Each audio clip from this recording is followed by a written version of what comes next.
It's live now, I think. I don't have any way of knowing, but anyway, good morning. It's the 24th of September on Sunday, and this is our second session of 6 that I'm doing in the same location that I did last month. I'm sitting on a box at the moment. My cherry trees were cut up for firewood. Unbeknownst to me, the following day, I did find out about that when I saw the guy's chainsaw stuck in there. Anyway, it wasn't George Washington, that's for sure. That was a beautiful, beautiful place to have a classroom. It was a beautiful hitch rail, since there isn't one readily available here. But anyway, that loss is nothing like the losses that have occurred in the last month for many people that I don't know. All of them I don't know, really. But I want to take a minute and tell you how much I appreciate everybody who has come forward with help and support and money and time and effort to help the people in Texas and Florida, the Caribbean, Mexico. What a time we're in. Holy cow. I just wish I could do more. Anyhow, I wanted to put that out there because there's not a day that I listen to such things that I'm not deeply affected and somewhat pulled off my own path, because it's disturbing to see people who don't have what they need. For me, it is anyway. All right. Anyway, I wanted to just say that, and also to tell you why I'm sitting on this box. The topics today come to us from Spain. 2 of them topics, which is how do you best address, and I should say with an eye to the long term, because I know the man who asked the question as my friend Ferran Gibert, and also Kai Mattern, who asked, both of them from northeastern Spain, asked about what do you do about a chronic bucker. Not a spectacular bucker, there's a difference, but a chronic bucker, every time you get on, poof, he has to have you off. And then the other one would be a horse that is prone to bolting. To bolt means to run away out of control. I know we have a lot of people here listening from many places, and I'll try to explain the idioms the best I can, the local and regional descriptions and jargon, okay? So to bolt is to run off out of control. A spectacular bucker is not necessarily one of rodeo proportions, because a spectacular bucker doesn't have that type of help. A rodeo bucking horse has a bit of help with a bucking strap to get up in the air the way he does and to protest his rider the way he does. But anyway, it's not too much fun to ride that sort unless you're getting paid well to do it, unless you've got nice insurance and people to help you off the ground after you get where you know you're going to go, which is flat down there. What we want in our riding horses is a good time. Happy horse, happy you. So I made a couple of diagrams here. I'll first get back to Kai and Ferran. I jumped up a little bit. Ferran had asked about the bucking horse. Kai had asked about the horses that bolt. I was attempting to address these 2 questions for a nice regional magazine called Equisense. .es, EQUISENS.es. Eva and Joanne run that, and I am answering that those questions that were put to me in the last issue, because 1,200 words was simply not enough to address this. It's an important topic, and I can't really give it short shrift lightly. So I'm going to, that's why I'm talking about this, these 2 topics now. I was very sad not to be able to do a better job in the writing of it. but the space simply was not there for it. There are some other things connected to horses that bolt and that run away, bolt and buck. And that has to do with our appreciation, hopefully, for the reasons that they do it. I think it's very easy to think about what to do to correct it. How do you discourage the horse from doing it again? How do you penalize him? How do you spank him, punish him, scare him into not doing it, convince him not to do it? I think it's, frankly, a little bit more like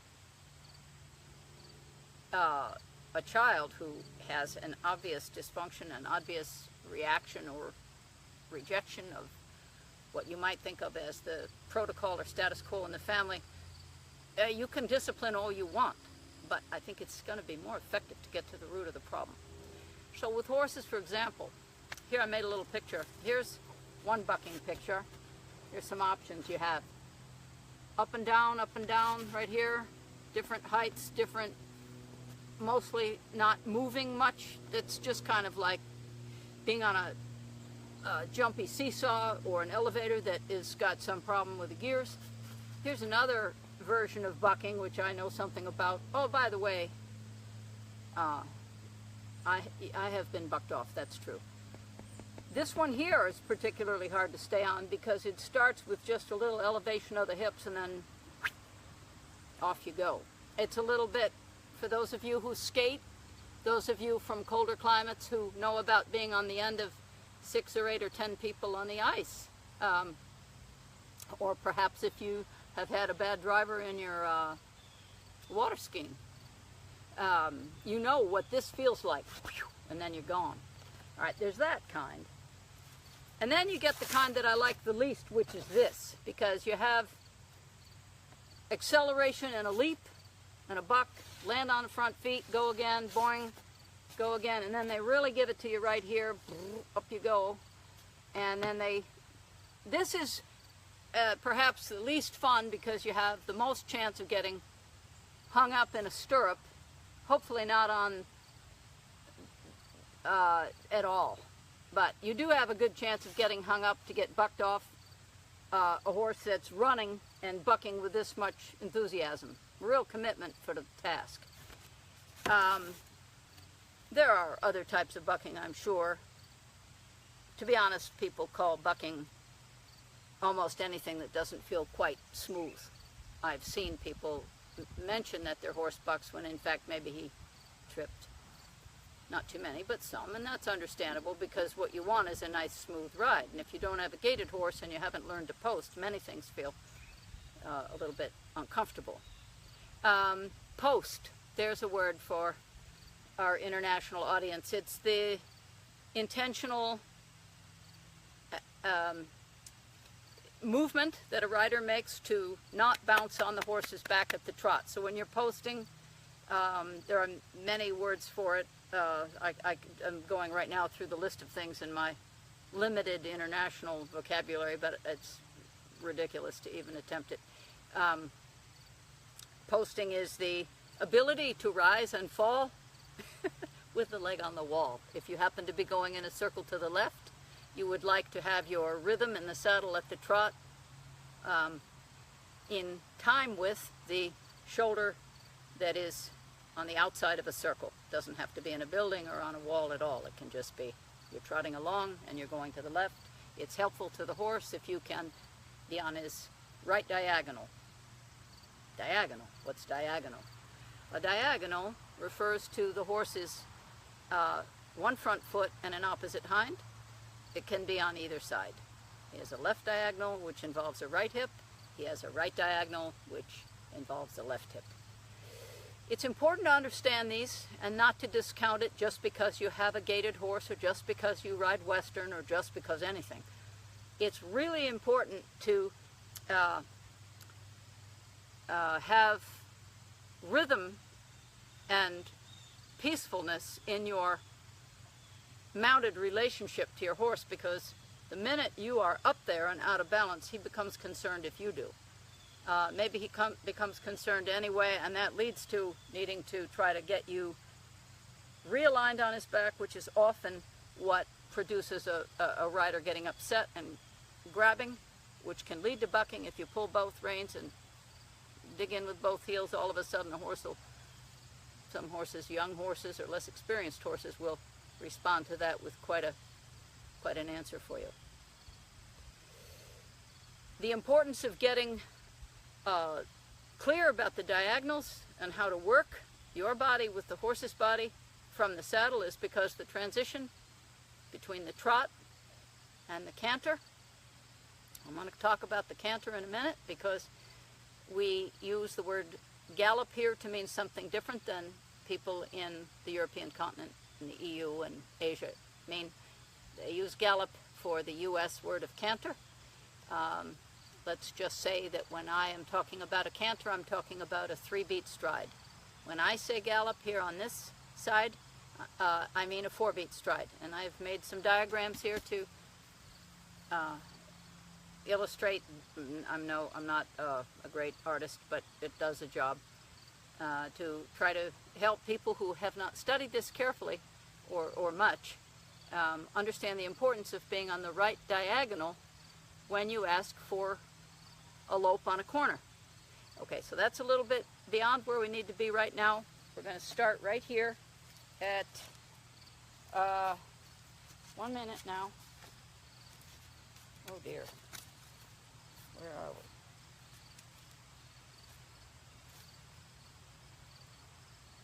Where's my... Shoot.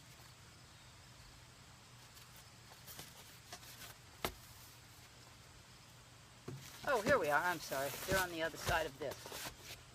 Scared myself. All right. We're going to start right here at the walk. So, I'm looking at this in reverse, but what you have here is my simplest way to show you how to be thinking about what's happening when you're lunging your horse, leading your horse, or riding your horse. Nature has set him up to be well balanced by moving. If he takes either front foot first, you'll see that it will separate away from that hind foot. And they balance generally across 2 diagonal pairs of feet. Diagonal means one hind, one front on the other side. Okay, so here if this right front foot at the walk steps forward, it will draw this foot up underneath it to close that gap. Okay? By this one stepping up, this one doesn't want to get stepped on, so that becomes the 3rd foot of the 4 to move. It gets out of the way of the hind foot, and then that in turn draws a hind foot up. And that begins, in a way, to help you understand what in truth is happening under there, because if you're not thinking about it, and he is, then you're not in a discussion through feel, which is his language, that has any bearing on anything except your desire to go somewhere or do something, his desire to help you, and then realize that you're not speaking his language, which is a pity because it's so simple if you've spent a little time. Here's the next diagram I made for you at the walk, which would explain what happens for him. I'm going to come right up in here. So if he starts with his left hind foot and he says, okay, I'm going now, and you either want him to or you don't, is immaterial. This is how it's going to work. Back foot moves the front foot calls the opposite hind up to close the gap so that he has this diagonal base of support across which to balance as he tries to transport either himself or himself plus the combined weight of you in a saddle. Okay?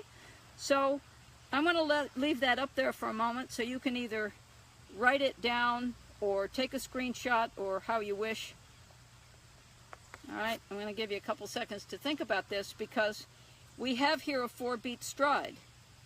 In a moment, I'll show you how the 4-beat walk, here's the other piece of it, okay? The 4-beat walk turns into the 2-beat trot, okay? And that's the same no matter whether you have a Western horse, a driving horse, a race horse, an English horse, a jumping horse. For those of you who might not be clear, most horses have a walk, a trot, a canter, also called a lope in the United States and other places too, and a gallop. That's a 4-beat stride is the walk, a 2-beat stride is your trot, a 3-beat stride is your canter or your lope, and a 4-beat stride is your gallop. Now in Europe, I have to confess, I have no idea what a 4-beat gallop is called. I guess I never had any students that were doing that on purpose, so we never talked about it. So I don't know that word. But anyway, anybody who knows horses in any country knows that 4 beats is smooth and full speed. All right, so there's your walk. I'm going to go now to your trot. Here it is. Now, the trot is a 2-beat stride. You have one diagonal pair moving, and then the next. Now, the way that it becomes a 2-beat stride is that the front feet speed up, either because you ask or because you don't. In any case, they do.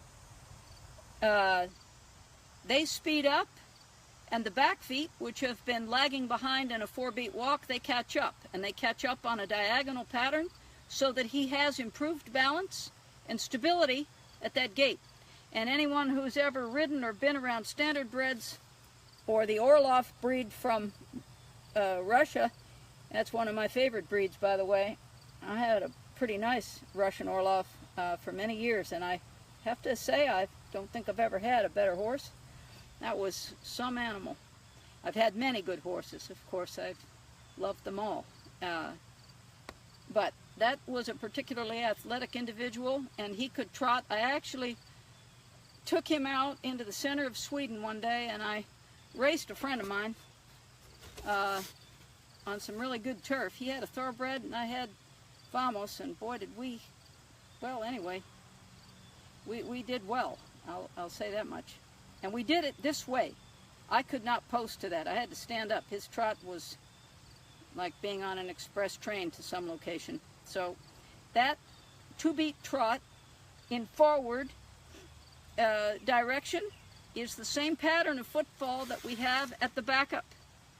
All right, now the backup, I won't say that it's not a natural gait, because horses will back up from things, but they generally will just rock the weight back and then take the forehand left or right. When we ask them to back up and ask them to get the back feet out of the way of the advancing front feet that we are calling back, either through leg aids or seat or hands or a combination of 2 or 3 of the above, whatever it is that you get a horse to back up, in whatever way you get a horse to back up from his back, or by using a lead rope or a flag or some other form of incentive on the ground, this will be the pattern of footfall, which is very well balanced, equally balanced as the forward trot. Okay?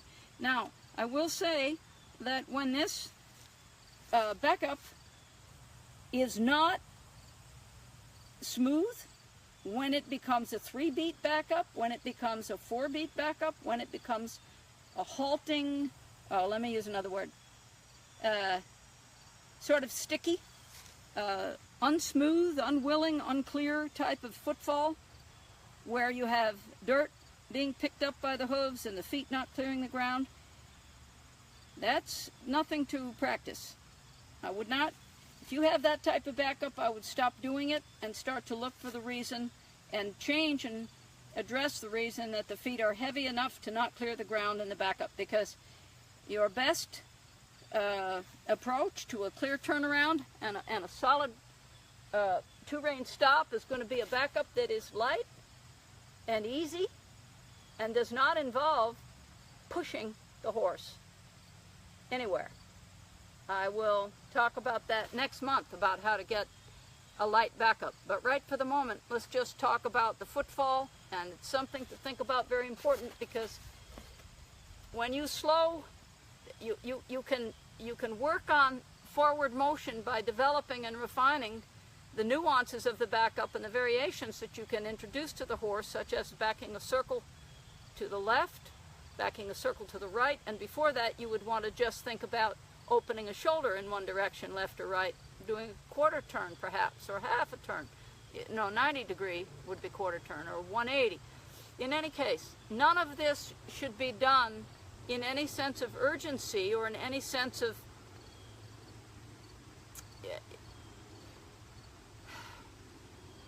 you don't want to have a checklist that you're going, yep, yep, yep, yep, yep, got that, because it's a pretty sure sign you don't. What I mean by that is, every time you ask the horse for a backup, he may feel as though you've told him.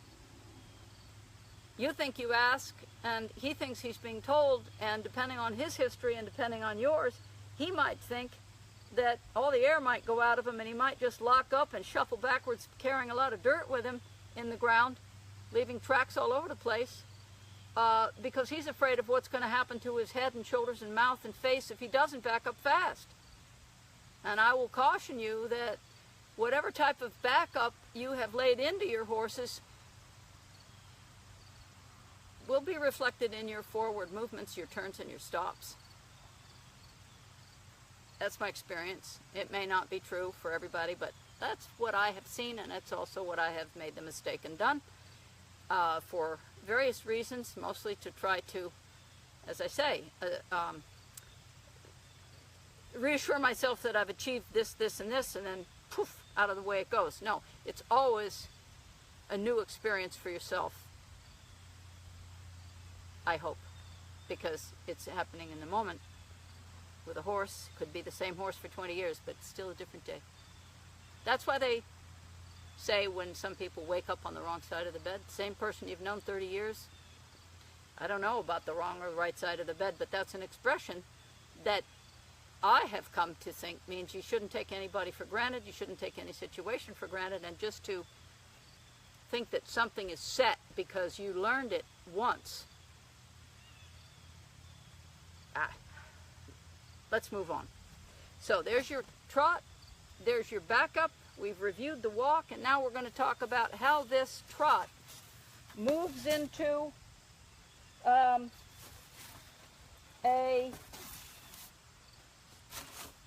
okay, oh, sorry, here we are. Okay, here we go. Here's your next one.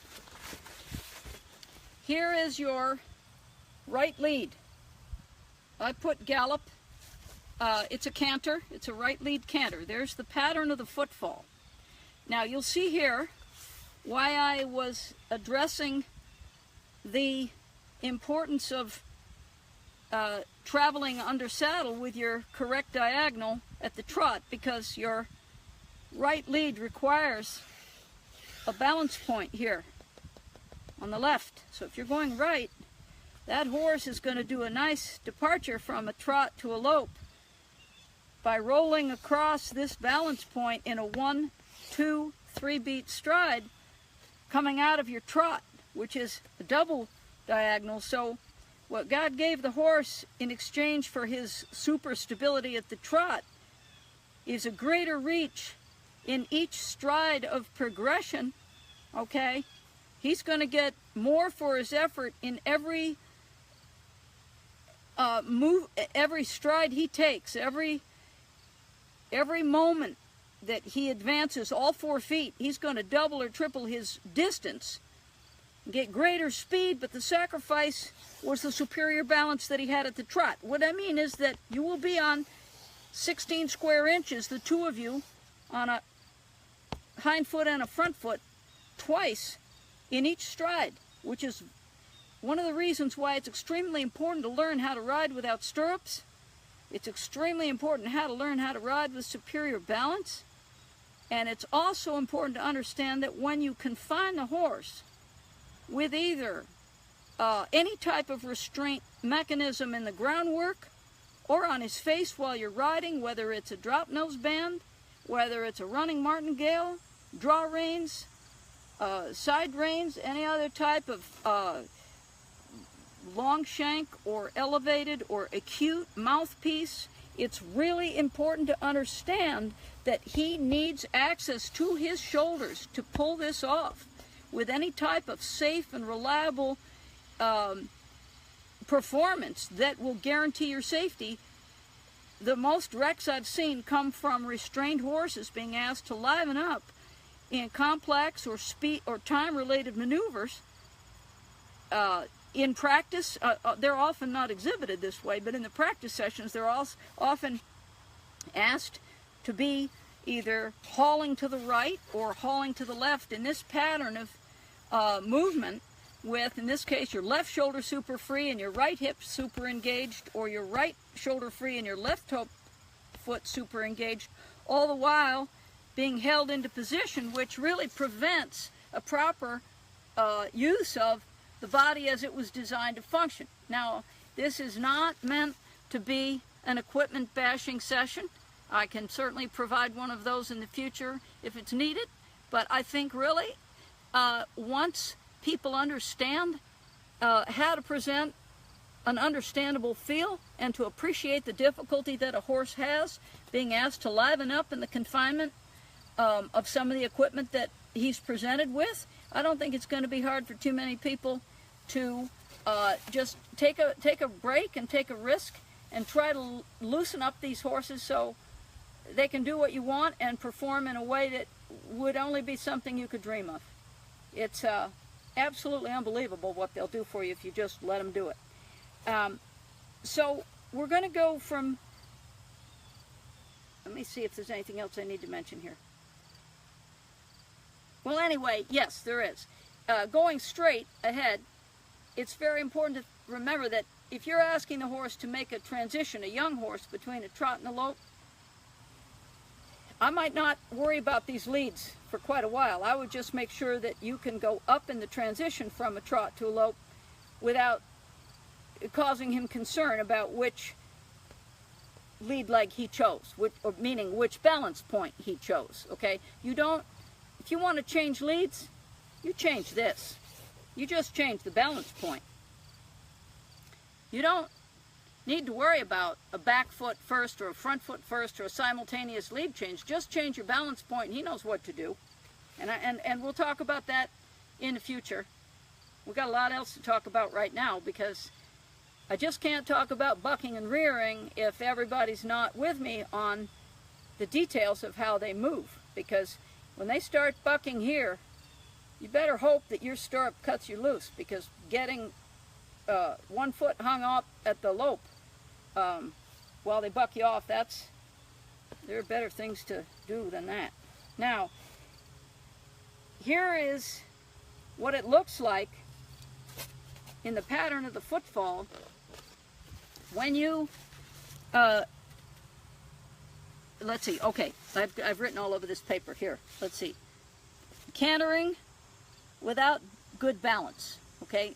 Hopefully if you can't read English, you can hear what I say here.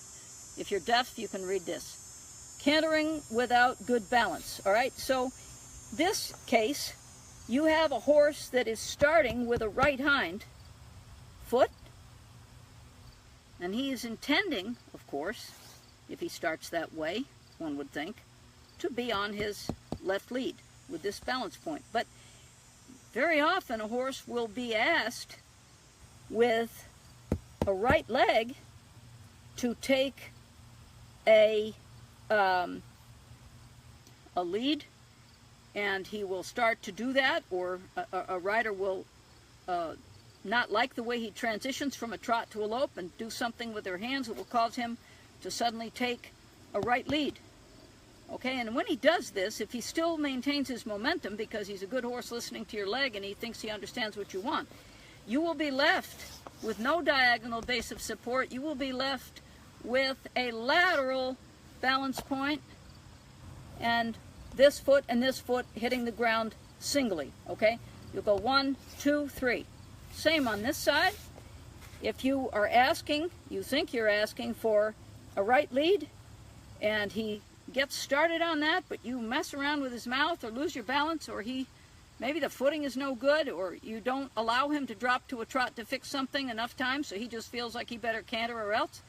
You get him used to cantering this way, it's not so safe, because there's very little room for error if you don't have his balance established in the back with a corresponding diagonal front leg, okay? So I'm just showing you here why it's a good idea not to start beating up a horse that can't take a lead, because he may just say, okay, I should stay in the lope. And if you don't know what a correct lead feels like, and you think that that's it, by the way, this becomes the training. So he'll start picking up this. And I've seen people, established trainers, just with a straight face say, oh, well, he just crossfires. Yeah, well, he doesn't do it for fun. I mean, this is what I would like to get across, is that if he's doing this, there's a reason for it. Now, somewhere I say, okay, here we go. There are many reasons for this, all right? And I'm going to name a few. There are many reasons a horse does this. The reasons that are unconnected to rider error, which is the most common reason, I think, could be the way the horse has perhaps just recently been shod. He might have a high nail. He might have an abscess that is brewing in the background, coming up. He could have pulled a muscle. He could have sciatica and you not know it. He could have inflamed piriformis muscle in one of his hips and just not be able to deliver the right departure for the lead that you want. And there are many reasons. The other reason can be that in the rider error department, the other reason for this could be that many people, when I was growing up, were taught to put the horse off balance, take his head to the outside, kind of kick him around left and right, and try to lighten up the inside shoulder by pulling his head away from the direction of travel, which actually causes him to lope in a counter arc. There are many reasons that horses learn that this becomes the default normal way of traveling at the lope. It's not safe, okay? It gives you no security on a hill or in mud or ice. It gives you no foundation really to start jumping or to hook a horse to a cart with another horse. I mean, it's just a mess. So best thing is to start to really look carefully at your own knowledge base and understand how the machine works. A lot of people call a horse a machine. They say he has a lot of chrome and so on. And there was some advertising that went out about 10 years ago with horses built like motorcycles and things like this. It's not up to me how you call or how you look at a horse, but it is up to me, I feel, to caution people who are too quick to have a fast ride on any old horse to point out the reasons why it could end wrong. And it can end wrong if you haven't got a diagonal base of support underneath you at speed. It can end wrong if you are using the mouth like handlebars, if you're using the mouth for balance. It can end wrong if you consistently ride with your feet way out front and your butt so far back that your hands come up every time the horse moves. These are things that are going to lead the horse to become defensive as you ride, and will also promote a kind of uncertainty in your friendship. Many people have a great relationship with a horse on the ground and a kind of lacking relationship, a sad relationship under saddle, and vice versa. A lot of people that I've met also have a great relationship and effective riders and don't really get along on the ground that well. A lot of, elbowing and body blocking and mutual disrespect that occurs. And I think if you can just smooth out between make the relationship one part. If you're going to ride him, you pick up your groundwork to the point where you're more knowledgeable about his needs and his capacities. If you're great on the ground and a little insecure about the riding and unclear about what happens underneath you, it's easy enough. Just apply yourself. The information's all over the place. And right now it's here with you on this little show. That's not a show, but it's what I can do. Let me see. Here we are next. We're going right to the gallop now. This one is top speed. Here you go. To the right. Lead. Now, this is an interesting one. It also, like the walk, is 4 beats. This would be, you can see where between your first and your fourth footfall, number 2 and 3 used to be your balance point in a right lead. To get the greater reach in each stride of progression forward, they stretch that diagonal out. So you go 1, 2, 1, 2. 2 backs and 2 fronts. That's nice and fast. You can slow down racetrack footage and see that. 1, 2, 3, 4. Wait a minute, what's this? What is this? Oh, I see, yes, sorry. That is, I should have shown this first, pardon me. This was your lope. 1, 2, 3. Now you have 1, 2, 3, 4. Okay, so that's how it becomes from a 3-beat to a 4-beat faster experience. Same over here. Regrettably, I didn't remember that I had done this morning. I don't know why, but anyway, here you go in your other direction. You're going off to your left. 1, 2, 3 on your lope. 1, 2, 3, 4 on your gallop. Okay? Now, I really want to emphasize that this top speed departure can happen in one stride. And this is why it's really horse training and horse relationships, in my experience, are non-linear.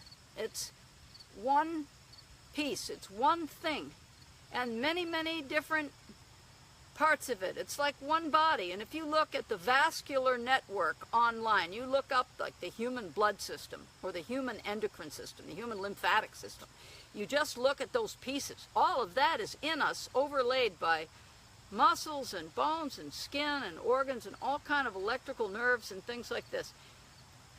It's the same here. You can go from a standstill to this thing, which is why to be wondering about why a horse bucks or rears or does what he does, it's important to understand that this is normal. This speed and this footfall is part of his world just as this is. And to think a horse won't gallop off at the spur of the moment is not to understand the horse all the way. He will if he has to, but he also will if he is encouraged to by the way you get on at the standstill or not at the standstill. If you are used to just throwing a leg over the horse, as you see at the hunter jumper shows everywhere, people just doing their stirrups up, hanging out on these 2 and 3 and 4 and 5-year-old horses, letting them leave the mounting block at the walk or the trot. They're going to the in gate. They still got the phone going. They got the reins over the elbow. They're adjusting the stirrup. The horse is walking off. There's no crime in that, but it is training. That trains the horse, that the transfer of your control over his feet on the ground to the saddle can happen while he's moving, which means that if he suddenly seems in a hurry to go, it's hard to tell him after letting him walk off from the, it's hard to tell him after he's walked off for 2 or 3 or 10 times or 2 or 3 or 10 months or years from the, from the mounting block, that it's suddenly not okay because the wind is up, or suddenly not okay because a horse he doesn't like is also going to be on that ride, or because a horse he does want to be with is going to be on that ride. The discipline with which you approach your relationship to him is really going to thrive or fall on your ability to be consistent. So I will advocate that we start to talk about any of these topics from the standpoint of where do you want to be, this thing's telling me I've got only 15% of my battery left and I started with 100. That's a problem.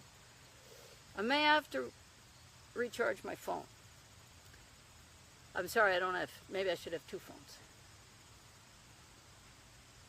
But whatever you get in the habit of doing without thinking, don't ever think that the horse isn't thinking. He's a decision-making, intelligent, I'm going to also add responsible, amazing creature. They will look out for you in spite of you. And they'll even do it better because of you if you begin to take some of these things that I'm trying to bring into a foundation together. We've got 4 more sessions after this, and I'd like to be able to have you revert back to either your notes or some of this discussion and diagrams so that you won't get lost or feel out of step. I'm not going to bring these every time and well, maybe perhaps I will. I'll bring them just in case. But I'm not going to review it as a point of study. For on, here you are. Okay, the rearing and the bucking. Loss of diagonal. Okay? How do you fix this? You restore a diagonal. How do you restore a diagonal? Speed them up. Well, I just got done telling you that you can speed him up to a lope, and he can be on 2 leads at once and be completely out of balance. That's true. But I want to talk for a minute, since I'm on 10% now. This is concerning. I just talked to you for a moment about the most common reasons that horses buck in my experience so far, and that is that often it's because they're unclear about how to move forward without it. Sometimes they're asked to move forward without a diagonal in place, and bucking, or crow hopping a little bit, they call it crow hopping. Okay, for the Europeans, crow hopping, what's that? A little jump, not a buck, not a particularly hard or enthusiastic leap in the air. It's no attempt to get anybody off. Sometimes they just have to jump up in the air behind to be able to get the hip engaged so that they have that balance as you're asking for forward motion. So to restore a balance point from this, the one thing I would not do is pull back with both reins and kick. I would liven up with an inside leg and rein. Not an outside leg, but an inside leg and rein. I would move that horse toward an opening rein, and I'd move his hips in behind so that you can find a diagonal across which to travel as he goes down to the trot, hopefully, or up to a full gallop. Don't forget, it's not the speed that gets you hurt. It's how you land at speed and how you handle those corners. On any freeway or interstate highway, many words for that, anyway, a fast road, it's rare to see somebody with white knuckles on the steering wheel going straight. You're going to have more of an experience of that if you don't make a downward transition in a turn. And that's the same here. I've seen many people just flat pull themselves right off a horse in a turn. In fact, in the front of Bill's book, you'll see there are 3 pictures right in a row. A fellow did that in at a clinic of Ray Hunt's back in 1994 in Gustine. Off he went. You'll see it right in the front of the book. He pulled himself off by trying to pull back on a bolting horse. It was an Appaloosa horse. It just looked like a jet leaving. And if you get caught behind that action, or you pull the minute you sit down on a horse that bolts and you go off for that fast ride, that is not going to hurt you. The fall will if you pull yourself off. So if you're on a horse that's running, I would stay on and just feel that speed. And he'll slow down.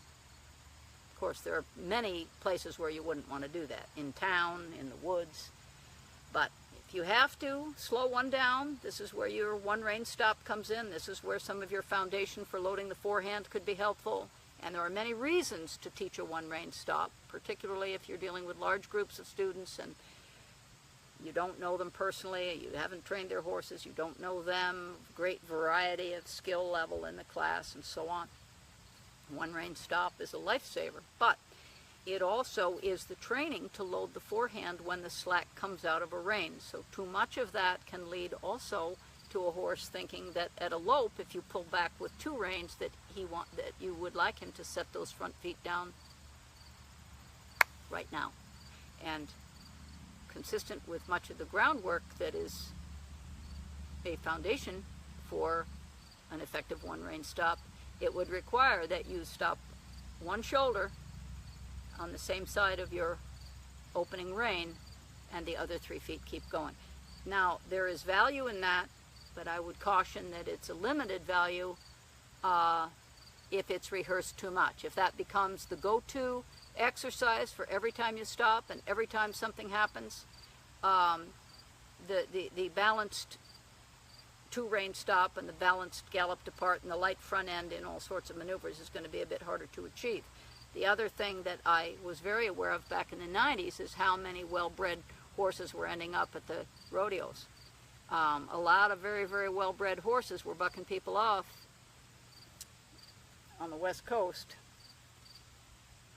because many people just trained their horses a little bit quickly and then got bilateral, a two-sided one rein stop in place and got the horse home and pulled back with two reins and boing, that was that. So there are not a lot of people that want to do a lot of that, getting up off the ground, particularly if you're not young. I bounced much better at 8 than I do now. So I don't know how much more time I can devote to this, but I will show you my next picture. I say how much time I can devote to it because it looks like I have 7% left on this phone. What do you want me to do now and tomorrow and next week and in 2 years? And so this horse is your horse. Let's assume that he really does want to know this, okay? I think they do want to know that. So I will encourage you, so that I can wrap this up without getting prematurely chopped off by this phone. I will encourage you to plan what you'd like the horse to do and to have some ideas in mind that will help you prepare him to understand you so that you understand yourself. Start to discuss with your mind, and I mean really that. Discuss it with your own mind, or your trainer if you have one, or your students too, to help them. What do you want that horse to do? And when you present that, are you asking or are you telling? Are you going to help him understand you, or are you going to set him up to be corrected when he doesn't? This is extremely important because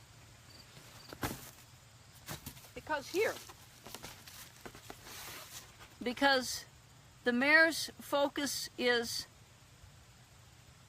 not the head and neck. The mare, every colt that's allowed to develop normally, you see the results. She can lead her foal, she can drive her foal, she can drive and determine his direction, she can also stop him. How does she do that? She stays off his head and neck. He's busy with his head and neck right now anyway. You can see that.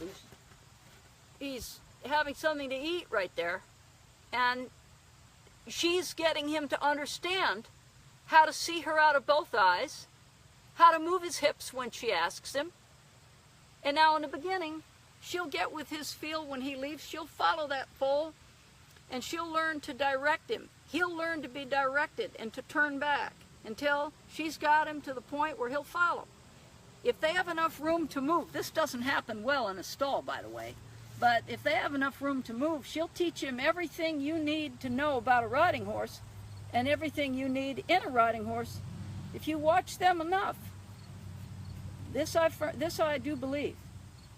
Okay, now I'm getting nervous about this phone. I'm going to recharge this phone, and then I'm going to come back in about an hour, and it'll just be on here if you're not available. I'm not going to abandon these topics. I would like to talk about your options when the bucking is actually taking place. This is more of a little foundation for understanding these pictures I made. I'd like to talk about what is really available to you. Choices when the horses are bolting, choices when the horses are bucking, and then how to avoid it, how to set it up so it doesn't happen. That's what I'm going to talk about as soon as I recharge. Oh no, 2%. As soon as I recharge this phone, we'll get back to that. And then also, we want to talk about the basics that you put in your foal. We ended right here with a picture of the foal. I've got a lovely little 3-month Morgan stud colt up in northern Vermont I've been working with, and a wonderful owner and trainer who are really determined to help that colt turn out just the way they want. It's very rewarding and a lot of fun to watch them getting together on it. They're going to make it just fine. But these are things that also, if you start to backtrack a little, if you've gotten ahead of yourself and you and your horse are already in a spot, if you backtrack a bit, you can go down, and it's a little bit like a contractor will jack up a house and put a new foundation in. You can do that. You can do that. But I think the main thing to decide is whether or not you want to organize your relationship around correcting him for what he's doing wrong, or educating him so that correction is not needed. Sort of like the way you might raise your child or build anything. I think I'll stay on the topic of bucking for a few minutes. I'll tell you about a horse I had. I didn't plan on having him, but he was quite a bit more horse than the fellow at my course could manage, and so I was right on the verge of asking him to go home, but that felt wrong. I didn't want to embarrass him, and actually at lunch,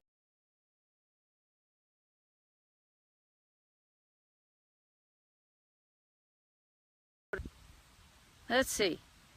Well, that just cut off, and now here we are again. Let's try again. It just said it was quitting for some reason. It said it didn't like the connection. Well, here we seem to be. All right. In 2002, I believe it was, I bought a horse out of my course because he was unmanageable on the ground for a man who brought him. This horse, his name was Rocket. He was a little Appaloosa gelding. This was over in New York State. Some of you will remember, no doubt. I talk about this horse in some detail in my audiobook because I learned so much about fixing a bucker.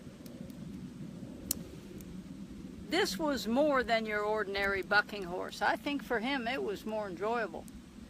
Many horses buck just kind of because they have to, or they're in real discomfort at the shoulders, or they feel trapped between a hand that is hard to understand and heels that are quite demanding, conflicting input, uneven ground, sore feet, frustration, not being able to run with other horses. There are a lot of reasons horses buck.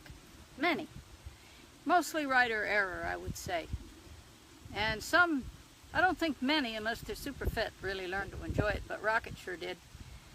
And somehow I could get with his rhythm. He didn't get me off. Don't get me wrong, I am not a good bucking horse rider at all. I hate it. Ugh. But his was rather smooth. He had a flow to it. It was more like a kind of just the way you might ski down a hill in a soft way around some predictable moguls, something you could really see and plan for a little bit. So I rode him bucking a lot, and I hated it anyway. And the problem with him is that he also bolted. Fortunately, he didn't do these things at the same time. He was extremely fast. So one morning, I took him over to my uncle's mountain, And I'd let him go in the parking lot as fast as he wanted. And as soon as he really got into high speed, I headed him straight up a hill, a very long hill. It was a ski area. It was a ski hill.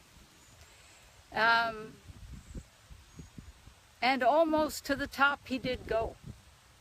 Top speed. He seemed tireless, and I was actually kind of whipped as I got up to the top, mainly just from anxiety that he was going to fall in one of those culverts that they make in there to drain a ski hill, you know, so it doesn't erode in the springtime or in the summer when they have the downpours. So up we went, and then on the way down was when he thought bucking was a good plan. So I got off and I led him down, and I went and I got a mare that I knew he respected in their pasture. She wouldn't put up with too much from anyone, not any horse, not any person either. And so when I had her alongside me, he started bucking almost on schedule. And she'd kick at him pretty hard. And she'd never got me in the leg, nearly, but she never got me in the leg. She almost got her, this would have been a good one. She almost got her hoof through my rear cinch, so I took that off. And then, so that, he stopped bucking right there.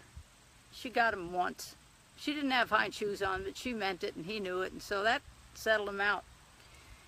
And he wasn't stupid. About 5 minutes later, he threw another one, and everybody bucked out the other side. So I said, all right, well, here then. I switched her around the back, and I put the mare over there on the other side. And we went along a little ways, and he started up again. Boop, she gave it to him again. She really kicked him pretty well. And that went on several more times. They didn't get in a fight. He'd just start bucking and she'd nail him, and it was wonderful. And so I just passed her back and forth a couple times, and then he didn't buck with me anymore. He did bolt, though. That I had a hard time with, I must say. I went riding with some friends at a, if you're listening to this, you'll remember. It was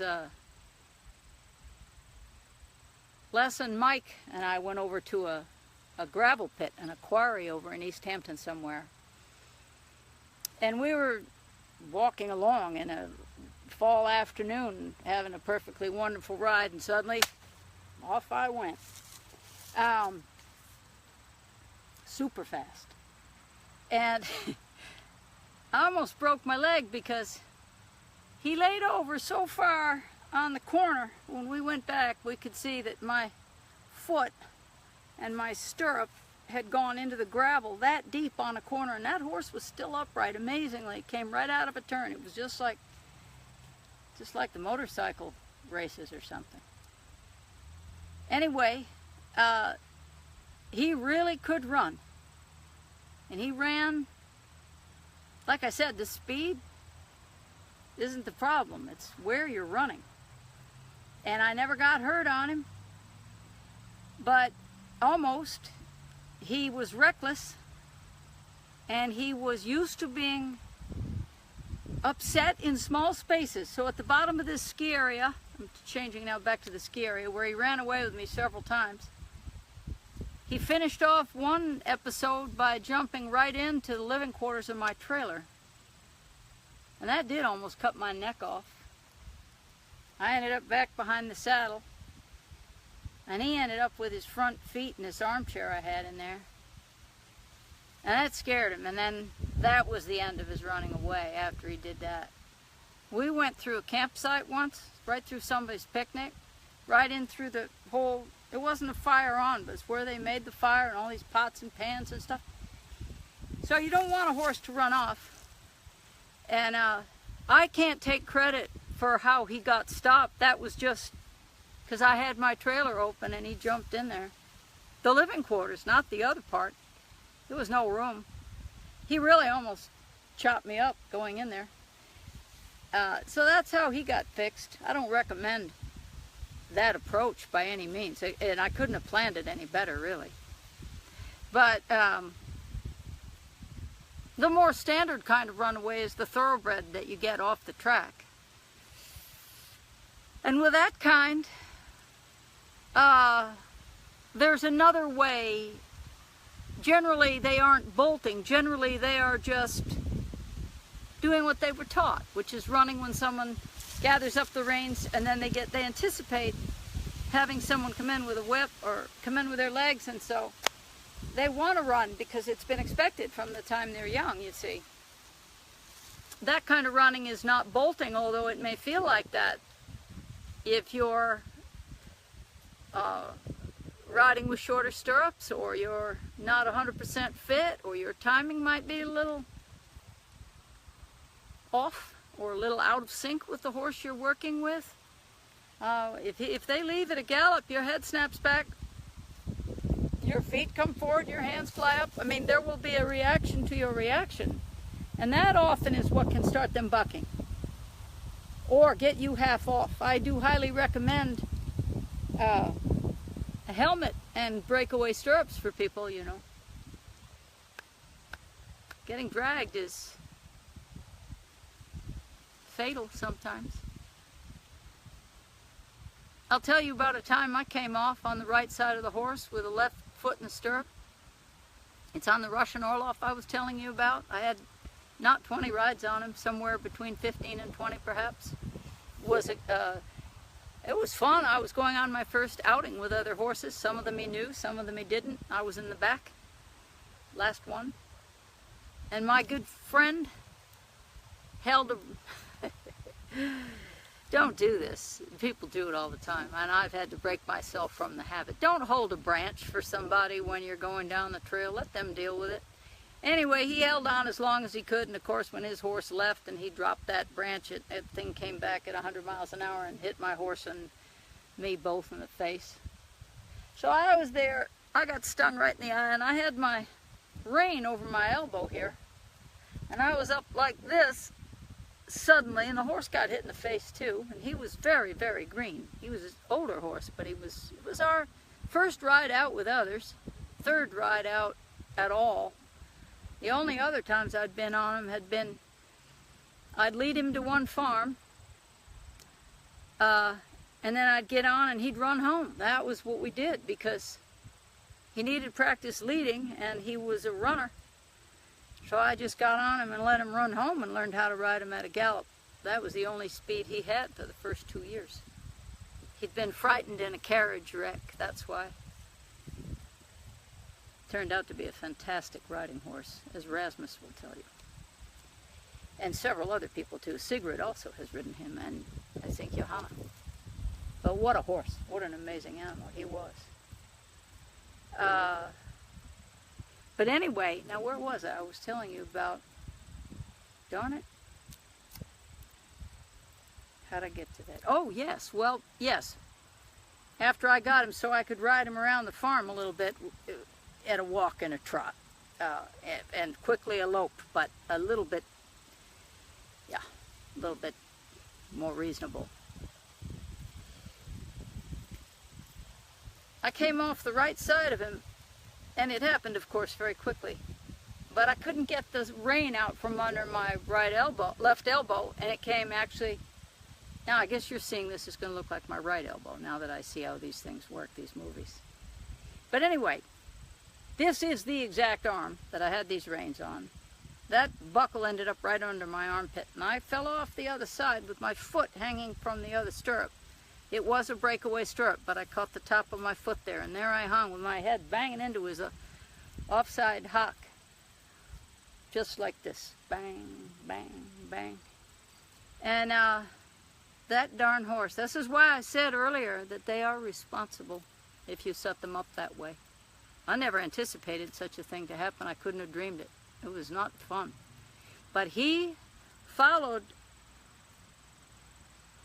the feel of those tight reins with my body hanging on his mouth upside down by my foot on the stirrup and by my arm here on his mouth. And he squatted down and rolled back ever so gently and lay down, following my weight and stayed there till I got my foot out. And all other six or seven of them had gone on. That was our first ride out with other horses. So I know if you take your time with a foundation that something that nice can happen. That was a real blessing. That was an amazing horse. I would have done anything for him, even before that. But his name was Vamos, and he was quite a nice animal. Some of you remember him.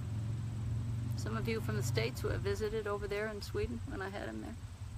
So that was one experience of field working on a horse that had bolted. He had never learned to buck, but he had bolted, and I allowed that. I didn't shut it down. I didn't teach him to go on one foot and spin around. I didn't teach him that because I had plenty of room to ride him, you see. I just rode him from one farm to the other. I did it all one winter and half of one summer. Every time I got on, I made sure he knew where to go, because there was no stopping him. There was no stopping him. That was a confirmed bolter. And he just eventually stopped. By the time I could ride him out just a little bit, I'd go from one hay pile to another, to a horse he knew, and then back to the field that he lived in, and then just took him to some places that he recognized and that he liked being, and where there was something to do. For example, like, don't go, if you're going to ride a bolter and try to fix it that way, make sure they're hungry, and then let them run to some place where they can stop and eat, like a field. Now down in Owanga, California, I was on a bolter there. Oh yes, that one. That one I ended up just taking him up into those boulders. You can do a lot of things to, now that I'm thinking of it, yes. There are 3 things you can do that'll stop a horse and just give you enough time to get off. These are the ones where there's no pulling, no 300-pound man, no bicycle chain bit, nothing short of a bullet gonna stop them. You have to not be afraid, you just ride it. And don't try to do anything that would get you off at that speed. Just be ready for things to happen, whatever they are. But on the ones that you can kind of angle around, I've had success getting them to slow down on ice long enough to jump off when they're literally stopped or skidding to a stop. And they stop, and then I get off, and then I'm not on there. I have, in 1986, I ran a horse into some nettles, soaking wet. She'd run with me for probably a mile, maybe. We were bareback. It was a very uncomfortable ride, and I had no business being on this horse. This was in 86 or 87. I ran her and me into the nettles. I had to get off in those. I don't recommend that, but we were in, no enclosure was the problem. We were on the side of the road. And then in Owanga, California, down there in, I think, 2000,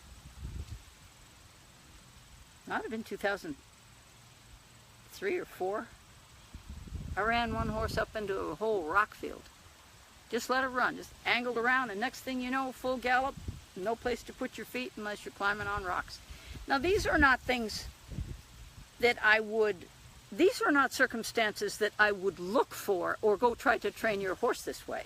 But should you ever be on one, don't hesitate to use what nature provides. I mean, anything is better than having it happen through the woods. That horse Rocket actually did run away with a friend of mine from Sweden right through the woods, and he was lucky to come out with both of his eyeballs. He did go right through a hornet's nest with his helmet. We saw that. It was actually filmed. I didn't film it, but somebody else did. That was unlike anything I've ever witnessed. It was unbelievable. So was his answer when I asked him 20 minutes later if he'd like to ride another horse. He said, sure, why not? Very understated person. So that is the thinking on your feet, running away solution. Now, how do you actually not have it happen in the first place? Well, the first thing I would do is make sure that you could drive your colts, drive your young horses, and get them to go when you want them to. The best way to have a horse not run and feel as though he's running in spite of you is to know what it feels like to run because of you. So whether it is driving him on the ground, moving him with a group of horses toward feed, or in at night, or getting a routine going where you just send him by into a stall instead of lead him in and turn him around. There could be lots of ways that you get the horse to adjust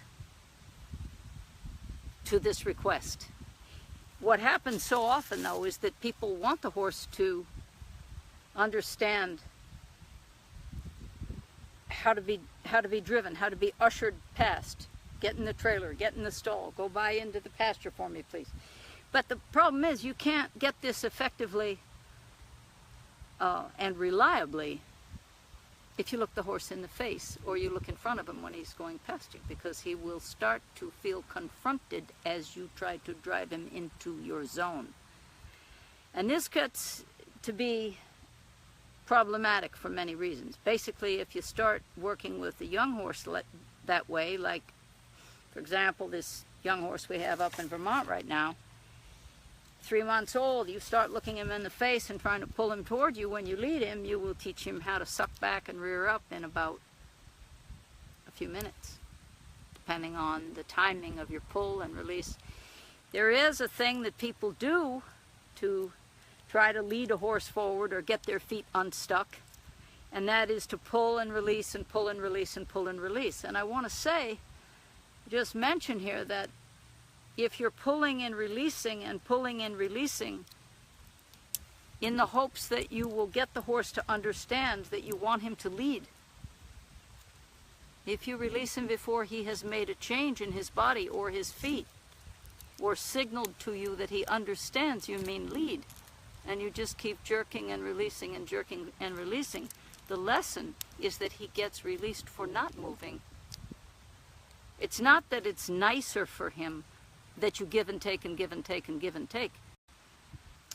Let's just change the idea for a moment and think about the footage that you've seen from a helicopter in the BLM, Bureau of Land Management, for those of you overseas who are wondering what that means. They manage the Mustangs and the public lands in the West and so on. And they are famous for putting high-speed chases of horses onto TV. Maybe they don't do it so much anymore, but they certainly used to show how many we had. And, well, they can show us now how many we don't have that can run around in any type of way. But beside that point, one of the things you learn when you're watching large groups of horses running, and you're watching large groups of horses running next to a vehicle, or from the air, or behind, you notice that they are always looking at the ground. And if there are 100 horses running in a row and the first one does that, the 50th one will do it, because it's passed as a group, as a collective awareness of, hey, look out for that. So that's why people ask me, how do you get control of the forehand so easily? I watch what these horses tell each other. I watch the way a mare's walking over there to the barn. She'll say, whoa, their colt will fly over to the other side quickly. You watch when they're filming these horses galloping into the BLM holding pens, and there's a hole or a rock or a log in the way, anything, an obstruction, and they'll drop an ear and they'll pull a shoulder. And 50, 60, 100 horses back, they don't need to see that thing to know that it's there, because it comes through the whole group, you see. So that's what I'm getting at, is that they look out for each other. And when you begin to look out for them and say, hey, look out for that, they do. And they'll give you control of the forehand in that moment. So when you learn how to produce that gift from them, but you are not yet ready to receive it, oh, now what happened? Oh. I hope it's still on. I can't see a thing. The screen is black. I'm going to keep going. So if you get that horse's availability, his shoulders, his mind, it starts with right here, the mind. If you have that head and neck, and you have that ear and eye, and you have that shoulder, and you have that forehand, it means you also have the hips, because that's the hips and the weight coming up and back that delivers that forehand anyway. You don't have the forehand unless you make the hips available for it, which is why you want to spend the time back there the way the mother does. The mother doesn't stand up in the face of the foal because it would block him. The horses need to see out of two eyes at all times if possible. And so, all right, I won't talk about it in terms of putting blinders on when you're driving horses in city streets or whatnot. That's beside the point. That's a detail that we can go into another time. But basically, for a horse to feel comfortable in his world, particularly if he's sharing it with someone who has ideas for his day, plans for his body and his time, he wants to know what's happening as it's happening, if not before. He needs also to prepare. He needs also to have a moment to get with you. And so when things are just imposed on a horse that is tied up, like a correction for biting, why were you that close? If you're going to discipline him in the face or the shoulder or the neck for any reason at any time, whether you're the groom, the vet, the farrier, the owner, the barn cleaner, the trainer, if you're going to discipline a horse for being too close or having his little teeth on you, you want to be sure that that discipline, which will liven him up, is something that you have anticipated the response he will give you and the measure of response, so that if you want a full retreat and a full respect for your fingers or your clothing or the side of your face or whatever he's bitten onto, then you must make sure that if you swat him, hit, spank, punish. I'm trying to make sure that people know what I mean by that. If you do it when he's tied up, he will not respect your hand ever again. If you repeatedly do it when he's tied up, he will become braced up at the sight of you. So what does braced up mean? That means he will become tense. He will become ready to be your partner in whatever it is that you present, the focus of your affection, the recipient of your grooming agenda, your trying on the halter, putting on the fly spray, putting on the mask to protect his face, whatever it is, depending on how old he is. But if it also goes along with being hand-fed or with hand-feeding human behavior, even without the treats of just being continually crowded at the head or having one eye blocked and having an elbow come up like this to say, hey, you're too close, then perhaps don't tie him on a short line. If he's too close, perhaps then don't stand so close to him.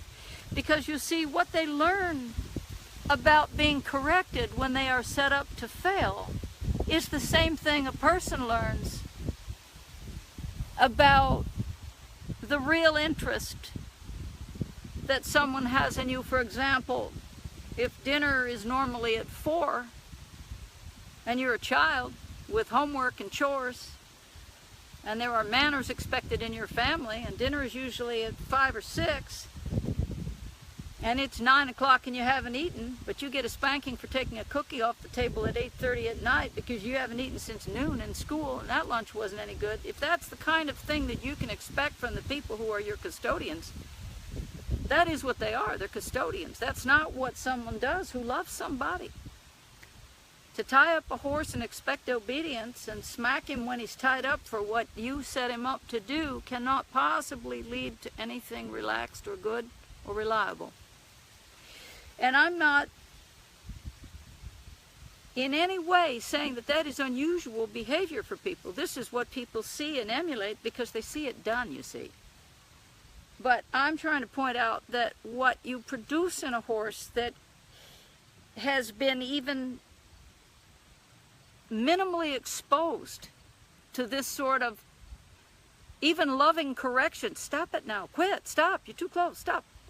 Untie the horse, go to his hip, Give him something good to think about instead of something he has in his natural makeup, which is curiosity. You don't want him to lose that. You certainly don't want him to lose his curiosity or his try. You certainly don't want him ever to distrust your hand, or it's going to be tough to get the bridle on, tough to worm him, tough to get bugs and things out of his eyes. It's going to be tough to braid his forelock up. It's going to be tough to trim his ears if that's what you like to do. It's going to be tough to do anything with your hands around his face if your hand is also a source of discipline. And I mean, that kind of discipline. So I would instead look to offer your affection from the middle of the ribs back to the tail on all your horses. Get them to come to you, come around the side, let them look you up, and in that we'll start to lighten that inside shoulder, you see. The more you can draw them to you, the less heavy they are. The less heavy in front they are, the less confused they'll be about your leading rein. When they're clear about your leading rein, it's very unlikely that by pulling a leading rein, if they've learned to follow it and to follow you on that leading rein, they will be very unlikely to buck when you pull that rein. They will be very unlikely to buck when you pull two reins if it hasn't already taught them to put that inside shoulder in the ground and turn on it with the other feet active. As I mentioned before, it is a valuable thing to have in your toolbox, the ability to load an inside shoulder and step the horse in the other direction. There is a value to that. There's no doubt about it. But to have that just be one trick and one exercise with no variation on an older horse or even a young one, I would start to challenge yourself and refine your own skills to a point where you can get him to pivot on an outside front leg.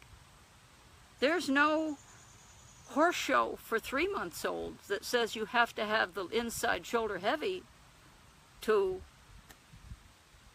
get a prize or have someone say good job.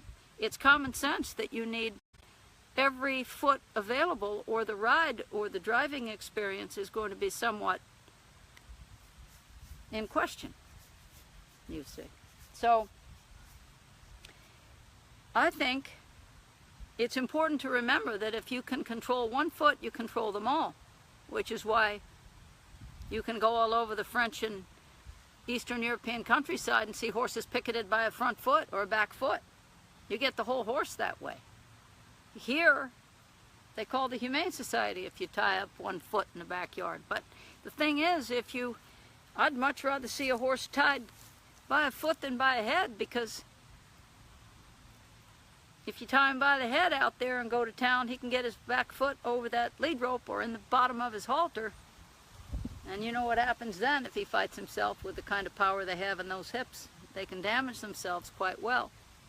So your control over the feet is going to be very much a goal for your younger, for those of you with younger horses. Control of their feet starts with control and very intentional placement of your own with respect to their need to see things from two directions. So I would organize your grooming and your giving of affection and your haltering, your hoof care, all of those things. I would start from back to front. And I might also suggest that you work more on the right side and work from back to front and from right to left, just to get your own skills perhaps sharpened a bit, so that you have the ability to work equally well with both hands. It's not easy.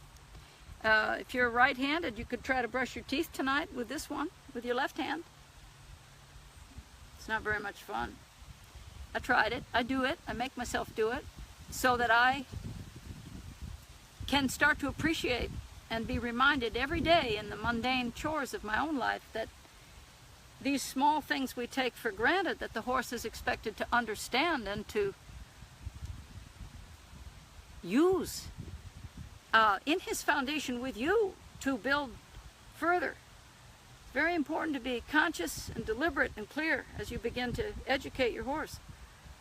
All the mistakes you build in there, to him they're not mistakes. It's training. And if you have, as I mentioned before, a full staff, let's say you have your horse is in a place where several people do turnout, and there are other people who clean and who feed, and you have vet check and night check and the owner and then someone who leases the horse. I've actually been in places in Europe where there are as many as 6 or 8 people a day involved with a single horse. And some of those horses are quite accepting of it, and many are not. Many of them have no understanding of what's expected from anyone, because even the 6 or 7 or 8 individuals involved are not consistent in their own way, in their own habits. Now, there's no one to blame here. We have a huge shortage of information, working information between people available. I mean, you have never had more information available on the internet, and never more people in front of the thing. But really, there's never been a time in history, I think, where more people with horses knew less about them. And this is not to fault anyone for a lack of time or a lack of try. I think people's lives are extremely full, and I am not suggesting that anyone should be doing more than they are. I'm just acknowledging that because we have now gone almost, almost 200 years since the advent of the combustion engine, that the horse has long been replaced for real work, and in most places. So the idea that we're going to give a horse a job, the main job I would have for a horse with no job is to remain a horse in every way he can be, which means that you would want to rethink where you position your own feet if you're going to be concerned about the placement and timing of his, because his ability to put his feet where you want will not be any more effective or successful than your decisions about where to put your own feet when you're managing him. And I think this is out of... What is going on here? Is this done, this thing? Oh, darn it. Let's see. Oh, here we are. Okay, sorry about that. The screen is black. That's it. I don't know whether you can see this or not. Or hopefully you can hear it. I'm going to go until it dies, I suppose. I'll get some help on this phone tomorrow. But for today, with your young horses, let's get in a good position. If you are going to find the heat of frustration climbing right up your back, and you find yourself holding your breath, you find yourself looking at the ground, looking the horse in the eye, you find yourself with your tight chest and getting sweat on the back of your head or in the back of your hands, that's a good time to put your colt away or hand that lead rope to somebody else. You wouldn't give your power to a horse, please. Don't give your anger. Don't give a horse the power to upset you. You know, that's not wise. That's not wise. That's a decision. If it happens, you wouldn't give a horse that didn't maybe want to be there anyway the power to make you mad, or to make you do something that will come back later for you in a way that you wish it didn't. Horses don't hold grudges per se. Horses, I've never experienced that a horse holds a grudge, but they certainly are prone to having very good memories, and they certainly are forgiving as well. But I would not test them too far if you have a short temper or you are in a hurry for results. It's better to slow down, or if you're really in a hurry for results, maybe find someone who can give you some lessons in a hurry and give your horse some lessons in a more efficient way so that you can meet your deadline, whatever it is. I'm not one to say you shouldn't have a deadline. I mean, how is it that they were able to do those amazing campaigns? I mean, what about those Prussian campaigns? What about the remount service? How were they getting those city boys up on those horses in 6 or 7 weeks and in formation? And I don't know how they did it. You take those big 16 and 17 hand thoroughbreds, 40 on a boxcar, take them across America, put them in the remount service. How did they do it? That many, with those green rookies from the cities, St. Louis, Chicago, Minneapolis, Philadelphia, New York, Baltimore. How did they do it? I don't know. I don't know. I know there are booklets that say how they did it, but as I read those, I can imagine that there must have been some unspoken rule about what was going to happen if you didn't get to the point of it and get the job done. That's the only thing I can figure out, because by the time those guys were ready at the front lines, they were ready. It's amazing. By the time those green, broke, kick you in the head, run off with your mules were all lined out in World War II, packing supplies up into the Italian Alps, they didn't have a year and a half to do that. They came over on boats. I think 20,000, is it 20 or 40? 20,000 mules came from America to the aid of the Allies.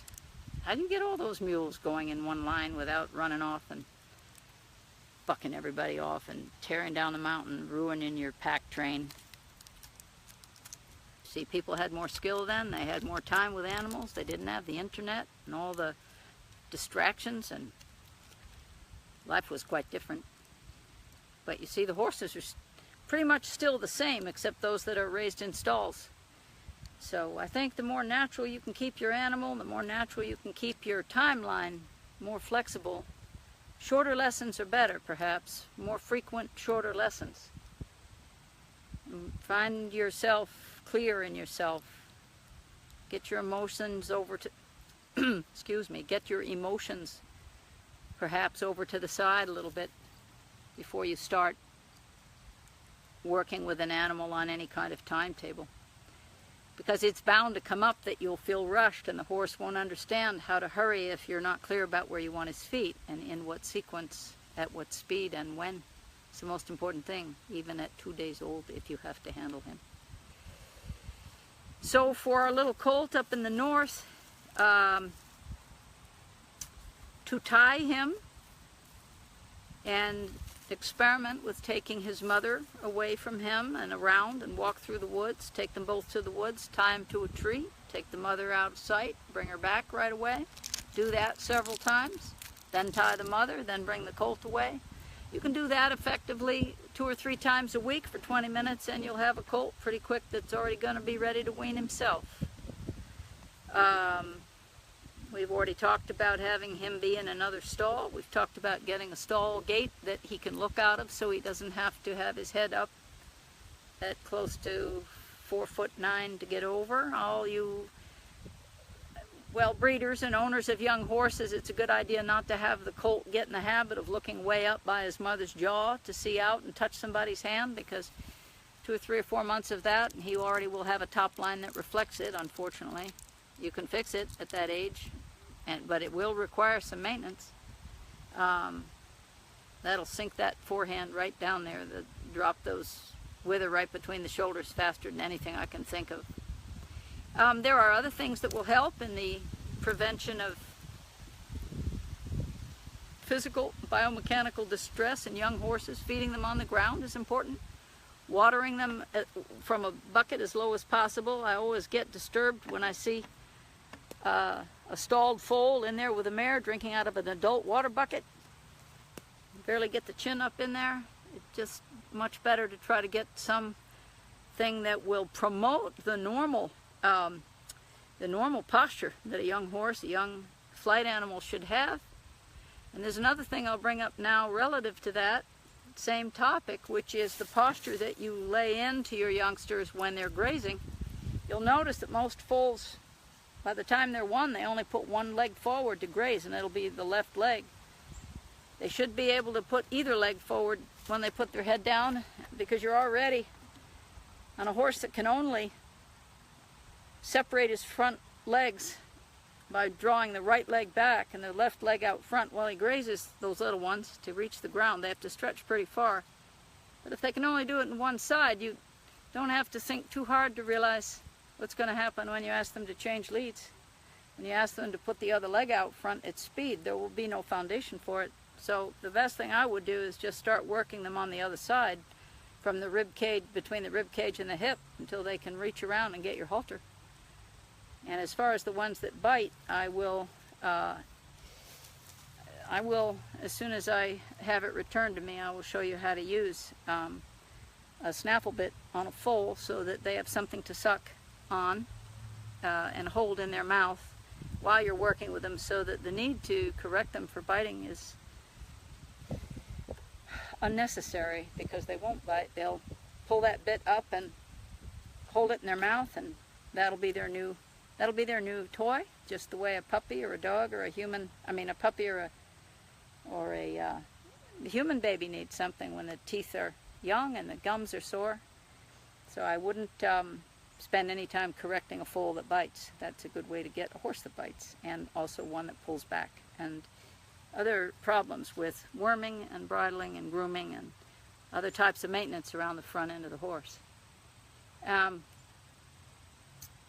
did want to talk about riding a horse through a buck. I'm sorry I'm getting out of the sequence here. You're gonna have to excuse me a minute.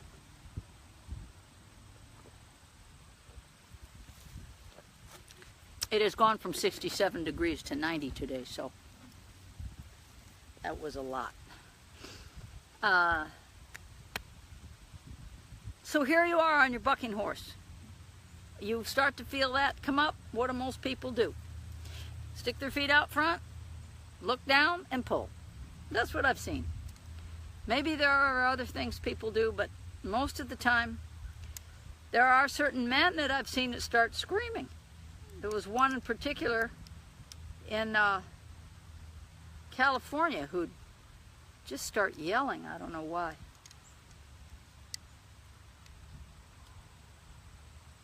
Didn't help. Matter of fact, made it worse, I think. But if they start to buck, there are two things to remember. You are not on the same page, and you didn't check him out before you got on. If he's going to buck, it'll be quite apparent. If he's going to buck, you're going to feel that tightness in that lead rope.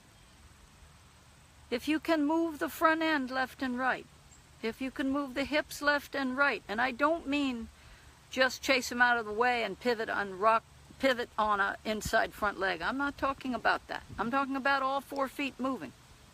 If you can back him in a circle to the left or the right, if you can back him up in all 4 feet clear of the ground, if you can take hold of his tail and it bends around in the shape of his croup without a little pump handle kink in the bottom.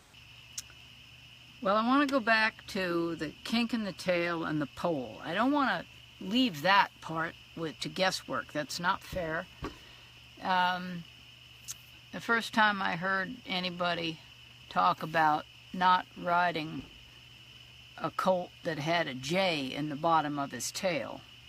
And you'll notice if you're familiar with any of Ernie Morris's artwork, you'll see that a lot of those colts he depicts in his beautiful pen and ink drawings and his watercolors and his oil paintings and so forth. Those tails are right there in that J for sure. And of course those horses were bucking. And those guys could ride too, and they had plenty to do, so they let those horses buck, and then they put them to work, and that was that. That was that. Anyway, it's not how it is now. Legal profession has just about put the horse people out of business in the 80s and 90s and the early part of 2000. I watched probably 50% of the people I knew in the horse business get sued out of existence for the slightest transgressions, oversights, and other little non-mistakes just connected to the horse's nature that the legal system wasn't going to support. Pity. But anyway, right back to the point of the J in the tail, that is how the horse tells you, no, I'm not ready. But I wanted to talk about the connection between the jaw and the position of the head, the position of his head, neck, and the way that his forehand is treated in terms of how it affects the pelvis. We must remember, I'm sure everybody knows this, but I'm I'm going to say it anyway. The horses are very similar in structure to many mammals. They have 4 feet on the ground. They are missing collarbones is what they're missing. We have these collarbones here. They have soft tissue to connect their spine to their shoulders and their shoulder blades. And that's a huge, huge reason that they're so athletic and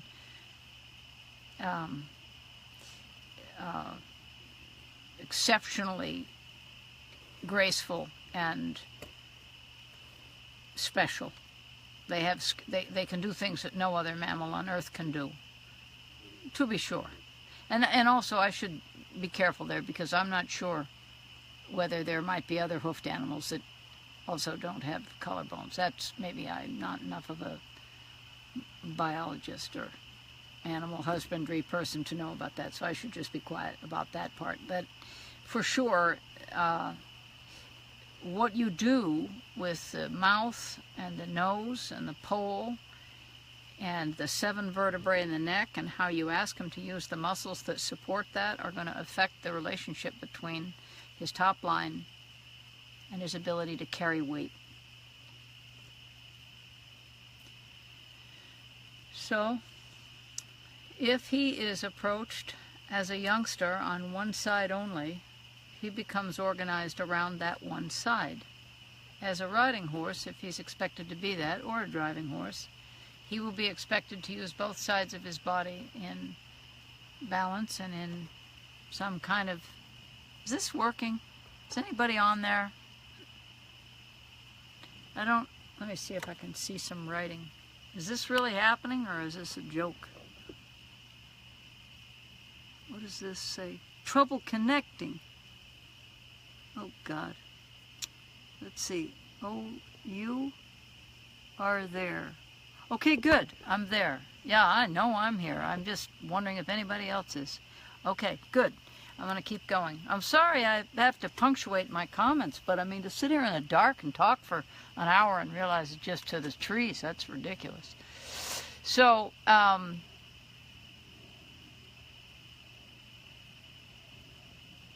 getting a J out of a tail is a lot harder than not putting one in. I can tell you, having had experience with both types of horses and tried to help horses with a real jam in the tail, you can see the way some of them are. The Pasafinos and the Peruvian Paso are famous for having a cranked out tail. I've been on a few of those jade-tailed horses, and it's not to say that a horse without a J in the tail won't buck, don't get me wrong, but the tightness that is experienced and held in the body from transgressions or mistakes or tension in the mouth, could be from a cracked tooth, could be from a kick in the jaw, could be from being tied with the head to one side, or having just being tied with the head too high from a young age, and many, many, many, many things that cause the spinal cord and the relationship between the horse's mind, his expectations, his physical capacities and limitations, and his connection to your intent as it comes out through his decisions about what to do with his feet. All right, that was a mouthful. But look, I don't know how else to say it at this moment. I've been trying all day to find a little spot here where I could not have interruptions and try to find a signal and so on, so that I could get this together, because it's not just, you don't want to say don't ride a horse if he's got a J in his tail, because some of these horses have had a J in their tail so long, but they've overcome the habitual behavior that is associated with the stress that created that. They've been either loved out of it or trained out of it, or old age took over and they just mellowed around the right people, the right circumstances. There's I mean, if you're 50, 60 years old, you got stuff. Horses, you know, 13, 14, 18, 20, they can go down the trail with a J in their tail just fine, but I wouldn't get on a 2-year-old with one. I wouldn't do it at all. And just because they have a J in their tail at that moment, it doesn't mean it's going to stay there. But what it is, it's an indication, one of many, many, many indications. It's certainly not the only one. Don't get stuck on that now. It's much more important to notice whether or not they can stand squarely with the hips, with a leg at each corner, instead of having, as is the case in many young horses already, they've got kind of a triangle between the front feet and both back feet lining in behind each other. You have the left foot here and the right foot right behind it. I don't know if you can see my hands. Here's the left foot, and then there's the right foot coming in right behind. Two front feet out front. Make a triangle like that. I'm more concerned about the narrowness and the closeness and interference of the hocks and the fetlocks, and the way those horses will toe out behind and toe in front. There are a lot of different things that happen from innocent mishandling of the head and neck in the first couple of years of a horse, and it's extremely hard, I've found, to get people to really take it seriously until somebody gets hurt, and by then you've got a rehab job on the horse that'll take quite a bit of time, if you can find the help, or if you can find many different types of treatments can work and be effective, but it's a matter of finding someone who really can apply it to that individual horse and that individual owner. I mean, you can't take a horse and just say, okay, this is what works for all horses. For every horse that bucks, if you were to be able to interview him and talk to him, he'd tell you something a little different from that other horse over there that bucks. These are individuals. There's not a one-size-fits-all. It's one-size-fits-nobody. One-size-fits-nobody.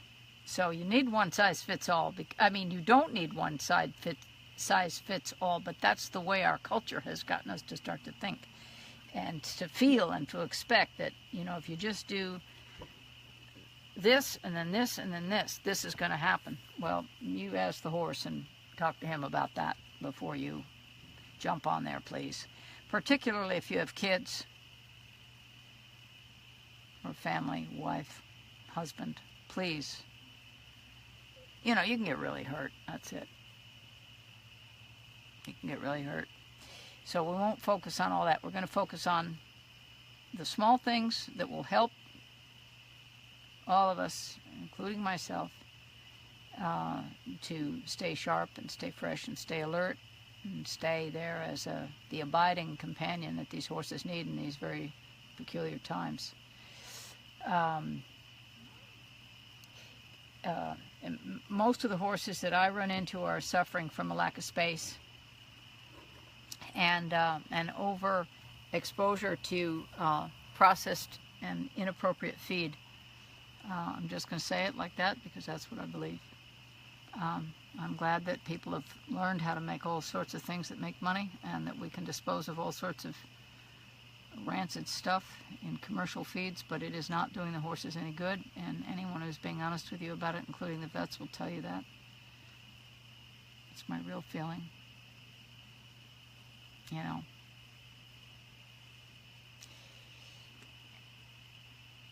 When you're thinking carefully about what the horse needs you to know, if you're really looking at him from a distance, not right in his face, but if you're really looking at him and you're asking yourself, what in 10 years will he wish I had shown him?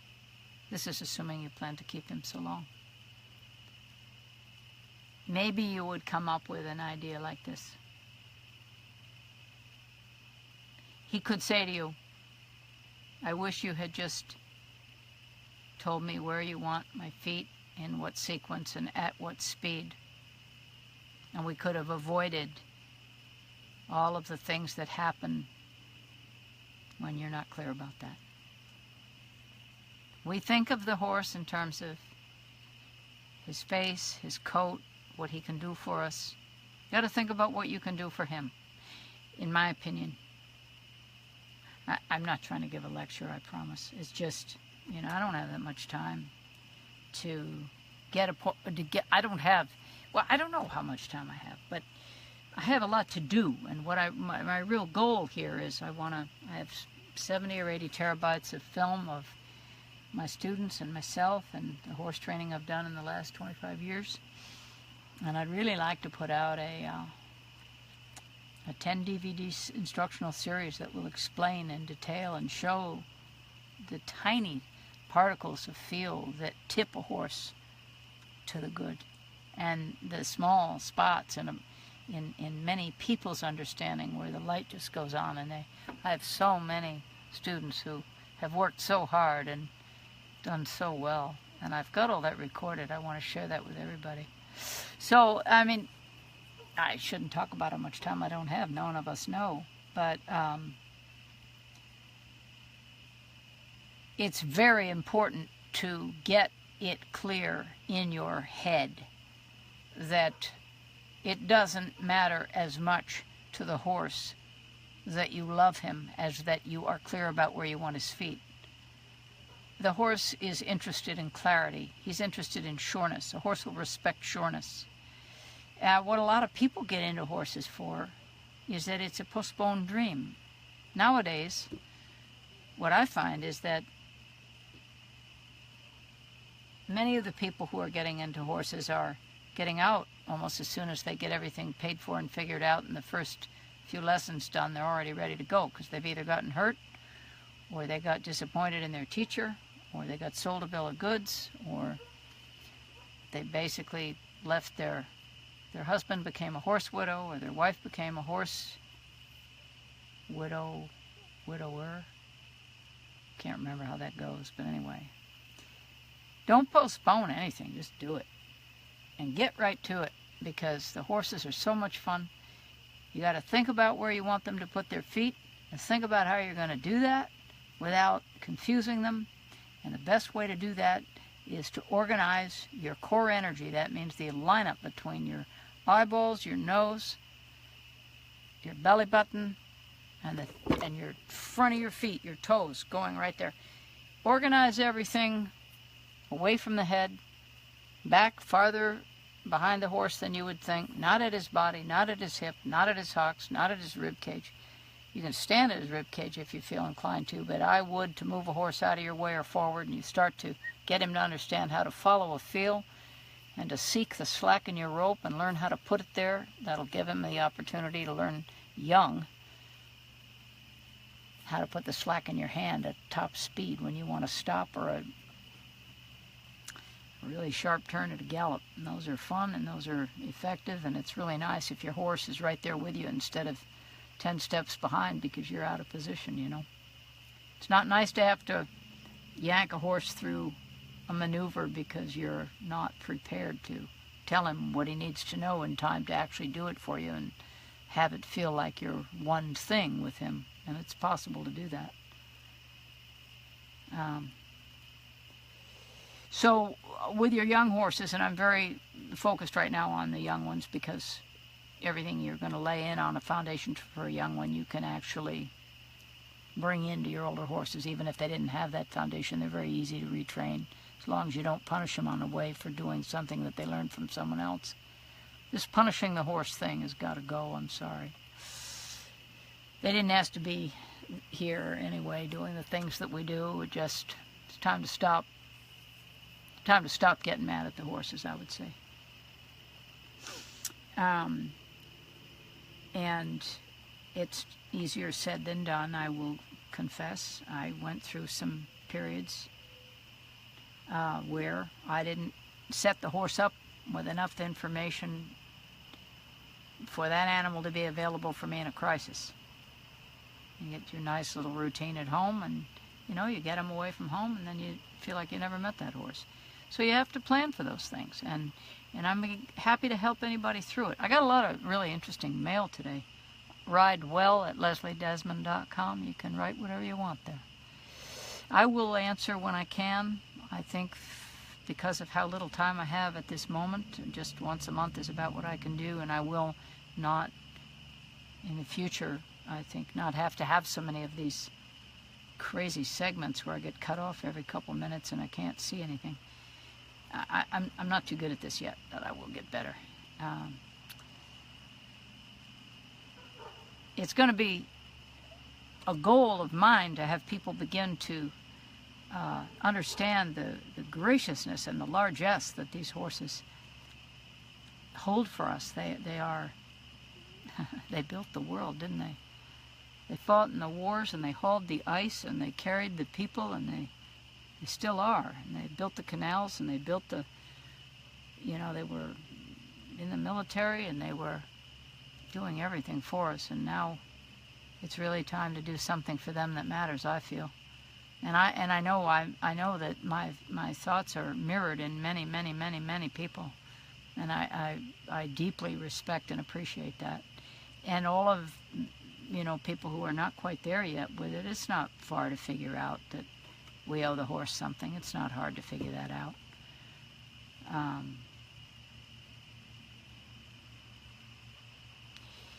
So when you have a horse that isn't leading properly or doing something properly, we want to think about Bill Dorance's very early recommendation to people, which would be to get the horse to lead up freely. Because anything that he can learn, anything that you can learn up to the point where you can get a horse to follow you freely on a lead rope. We're not talking about following you like a duck follows its mother or a puppy follows its mother. We're talking about follow you on your lead rope without yanking him around. If that isn't happening for you, it's probably because inadvertently you've been pulling too much or been in his way or standing, changing lead ropes behind you, not deciding in any consistent way which side you want him on and which side you'd like to be on. If you're going to have him in your right hand, you stay on his left side. If you're going to have him in your left hand, stay on his right side. That's best. If you want him to change sides, there's a way to do that. I will tomorrow put those crazy pictures from the first session up as photos. I had no idea that they had backwards writing in them. That was absolutely annoying. I'll change that and put the pictures up tomorrow in the correct way, and I will add a couple more to help people understand the importance of working from back to front with a horse. You can really lay in the best foundation for any type of work you want to do in dressage, hunting, jumping, any of your domo vaquero work, anything, your cutting, reining, any of it. You start working on the tail of a colt just like the mother does. If you step 1 degree to the left of center, he's going to have a light shoulder and an active, eager looking opening for you. His question will be there, what are you doing? You step to the other side, what are you doing? Well, there you've just controlled the root of the neck. By the root of the neck, I'm kind of referring to the bottom 3 vertebrae, 5, 6, and 7. If you ever take a horse apart sometime, you'll see that the base of the neck is in between the shoulders, right in front of the sternum. It's attached right to the front of the rib cage, and the protection, I guess it's so that the neck just doesn't pop off. I don't know, but it's deep in there. Those last 2 or 3 vertebrae they're hunkered down right between the shoulders, and you need control of that if you're going to control a horse. And the fastest way to lose control of the hips is to lose control of the neck. And the fastest way to lose control of the neck is to turn the horse into a pet and to sort of seduce him with food and then, tell him he's wrong for being there periodically. If you have that type of consistent thing, when I talking before about him not trusting your hand, that's what I meant. I didn't mean you'd ruin him for life if you hit him in the face once. And maybe I said maybe that was too strict or too hard, but they don't forget it. I know that much. But you really do not want to you don't want to take the fear out of a horse, please. Don't take the natural flight response away. I don't mean make him terrified. I'm not saying that. I'm saying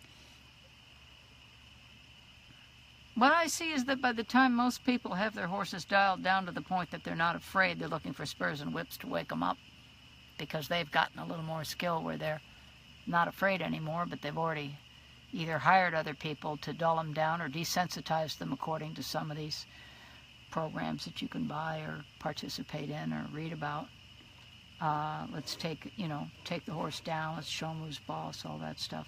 There's certainly something to be said for some of that because For heaven's sakes, horses need to have someone feed them, and if they're just left as they are in sort of a feral state, they'll run away from you, or if you do too much to them in close quarters, they'll learn to be kind of like you, and they'll get dominant kind of like you, and then they'll become unsafe if you don't have more skill than you do. So there's a real fine line there about, is the horse going to be a dog, or is he going to be a pet? Is he going to be a workhorse? Is he going to be a riding horse? Is he going to be your best friend? He can be all those things, but the sensitive part for me, and this is where a lot of people get upset with me, is when I point out, I have to point it out because people get hurt otherwise. I've hurt a lot of people's feelings inadvertently by being blunt about people being out of position, about people watching people in the process of wrecking their horses' minds.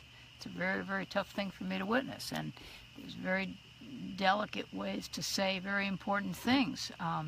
Horses are not dogs. Horses don't do well in the proximity of people who will, with the same hand they feed it with, punish it or push it back. You have to leave the shoulder groove in a virgin state. You need to, if you want a light animal, you got to preserve the sensitivity of the neck and the shoulder groove for the meaning that you're going to apply to your reins, you know. Look, if you're going to pull those reins back and that bit is going to get, they say, okay, let's ride with contact. There's an example. Let's ride with contact. All right. Well, you got, as Bill would, I heard somebody tell Bill that at one of the little lessons we gave down in the Carmel Valley one day. It was a private deal down at the Carmel Valley, the Trail and Saddle Club there. And someone said, well, I'm going to ride with contact. And Bill said, oh, you're already on there. You got contact. He said, you know, you got that girth on there nice and tight, and you got your legs on there, and you got your spurs on there, and you got your reins tight, and you got your everything on there. You got contact all over the place. Well, that went right on over that one. I just watched and listened. Sometimes Bill could really nail it down. Oh my gosh, what a power of observation he had, and what a twist of the tongue he could deliver when people needed to hear something, I can tell you. It's important to look forward, try to see ourselves the way the horse sees us, the way a horse sees us, and also to not be too damning or self-critical. This isn't a journey. This is an experience. This is your, you know, the most important thing is what happens with you and the horse at 8 in the morning, not what happens on the weekend when people are watching. I think that's the point if you were to ask the horse. They're interested in who you are. They're interested in what you mean by what you do, where your feet are headed, what your tone of voice means, what your hurry is about, what your intentions are for them. Horses that are kept alone for one person are in another category. They change when they're alone. They're not in a normal way. I like to keep 3 so that I can work with one and have the other 2 do what horses do, whatever that could be in that moment. I don't know. It could be a lot of things. But they are herd animals, and I think this is why I want to make this.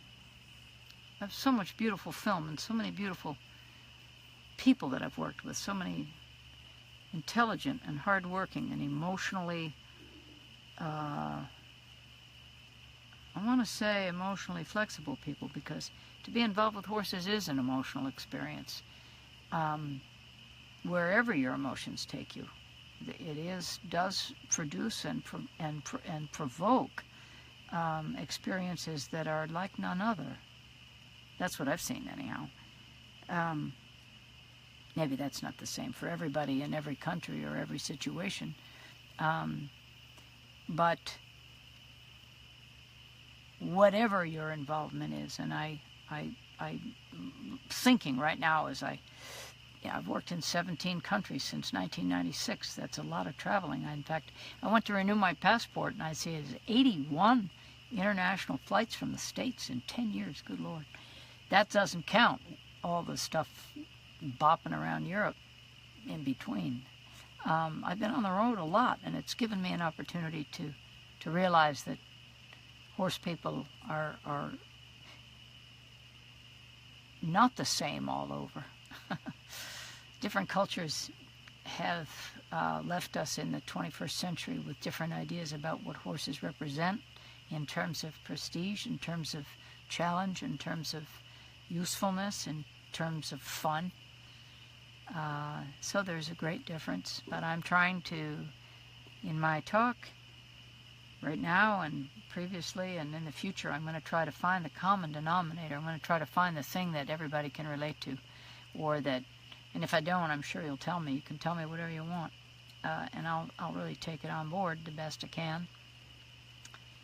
So let's go back to this stuck feet and feet that don't move, horses that don't lead up freely. I just want to say that if you don't control the feet, if you don't get a nice, easy trot up behind you when you start jogging, or if you're ponying a horse and he hauls back or pulls left or right, it's just to understand and be very, very clear. It's nothing I'm making up. This is the truth. I believe it to be. If you don't control your horse's feet at a standstill, you can't get his feet unstuck to walk or to trot or to step over. For sure, if he livens up all the way, you're not going to control them either. You either have control of his feet or you don't. And that control, the best way, you see, to get to it is through his permission. And his permission comes from a certain amount of education, a certain amount of trial and error, a whole lot of patience, and a whole lot of willingness to experiment, because every horse is different. You can read a book about how to get a horse to lead up freely. You can read chapter 4 in Bill's book, and that'll go into it quite a bit. You'll see pictures of it, but that doesn't mean your horse will do it. Trust yourself when you experiment. But I will say one thing, is that if you're planning, there is a piece in that book which is tough to understand. There's some pages in there where, and in October I'll have that book out with me, and I'll show you the places in that book where Bill and I disagreed a bit. Not to highlight disagreements, we didn't disagree much, but we had a different way of doing things on a couple of points. And when a deadline for a book is just slamming down the pike toward your wallet and your calendar and your pen can't go any faster, and your wallet is stretched right out, and the deadline is firm, as Bill said, there has to be a cutoff somewhere, so we cut it off. And there's some things in there that are a bit misleading that I'd like to straighten out. By now, I think it's 18 years, it's probably time. But it has to do with leading up freely, and it has to do with the way that I get a horse to lead up, and that a way I teach it, which is that it's important not to pull that nose and head across the inside shoulder. I like to use a longer rope, and I like to step in behind the horse so that the horse actually thinks that he needs to see what it is you're doing back there. So let's say you have a horse that just absolutely is rock solid stuck. Rock solid stuck, I'd give a 15-hand horse an 18-foot rope, and I would walk about 6 or 8 feet behind his tail, not at his hip. I wouldn't have a flag, I wouldn't have a whip, I wouldn't be twirling the end of my rope, and I wouldn't be pulling that rope tight. I would walk slowly enough that he could leave the slack in that line with me and step a hip over. If you go back in your mind to the diagrams I showed you yesterday morning, when a hind foot moves, the front foot on the same side also moves, so that would be your first step toward following a slack in your rope to get a stuck horse to lead. Because if you go behind them, they will shift their hips, I guess, unless they kick you. But perhaps a horse that's already been trained to drive in a carriage might stand there, because he thinks you're going to hook him up or do something with some equipment or with the wagon, or the cart. But that's one thing. And you do it on both sides. Cannot emphasize enough how important it is to work the right side of your horse. And when I say work the right side of your horse, okay, what does that mean? That's to work the right side of your horse. It's poorly presented right there. Approach him on his right side. I know some of them don't like that. We'll talk about that in a minute. Maybe start with your grooming on the right hip, and then go to the left hip. Right hip, go to the right shoulder, go to the left shoulder, go to the left hip. Change it around so that the muscle memory in the animals begins to reflect what life will present, which is that once you're up there, anything goes. You see, when you're sitting up there, you got a leg on each side, and in his eye, as he looks back, he can see your right leg and your right arm. I have a friend who was showing off a new set of stirrups one time and got himself piled right into the ground because the horse hadn't seen a whole lot of action on the right side. He's just looking at his new stirrups, and that horse just charged right out from under him in the other direction. It's very important to set your horses up so that they can stand squarely, and in order to do that, it's important not to have them crooked. When you only go to the left side in the pasture, you'll look out there, you'll see that they all stand with their necks a little bit off to the left and their right hip back and the left hip up underneath them.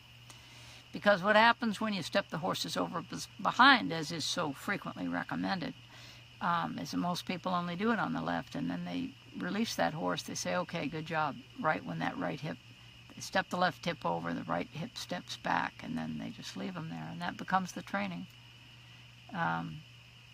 Without any regard to what is the goal of this.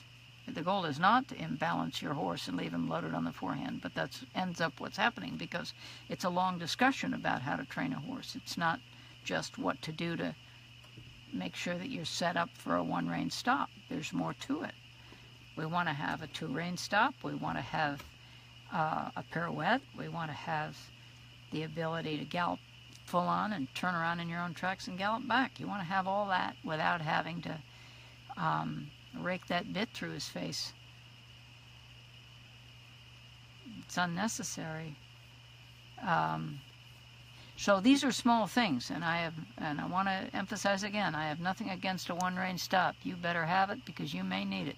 But to have that be the only arrow in your quiver, the only tool in your toolbox for what you're going to practice before you get on, it's just simply not enough.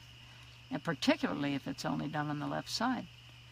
So I am going to move now to the other thing we were talking about. That J in the tail can be worked out with some body work. That J in the tail can be worked out by working both sides of your horse.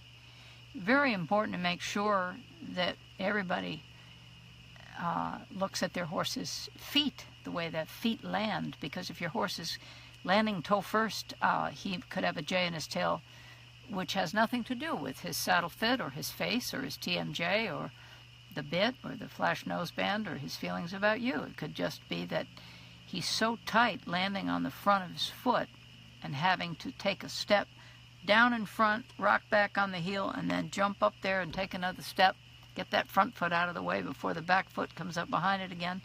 It makes a tremendous difference in a horse's life to have his hoof care correct. I haven't talked about that really too much, but a toe first landing on a young horse will put a J in the tail directly. So there are many things to think about, and probably no limit to what you can learn. I'm far from knowing it all, that's for sure. I love it when I'm around people that I can learn from. And the beauty of the path that I've found myself on is that my students are so interesting that I've just learned tons from them.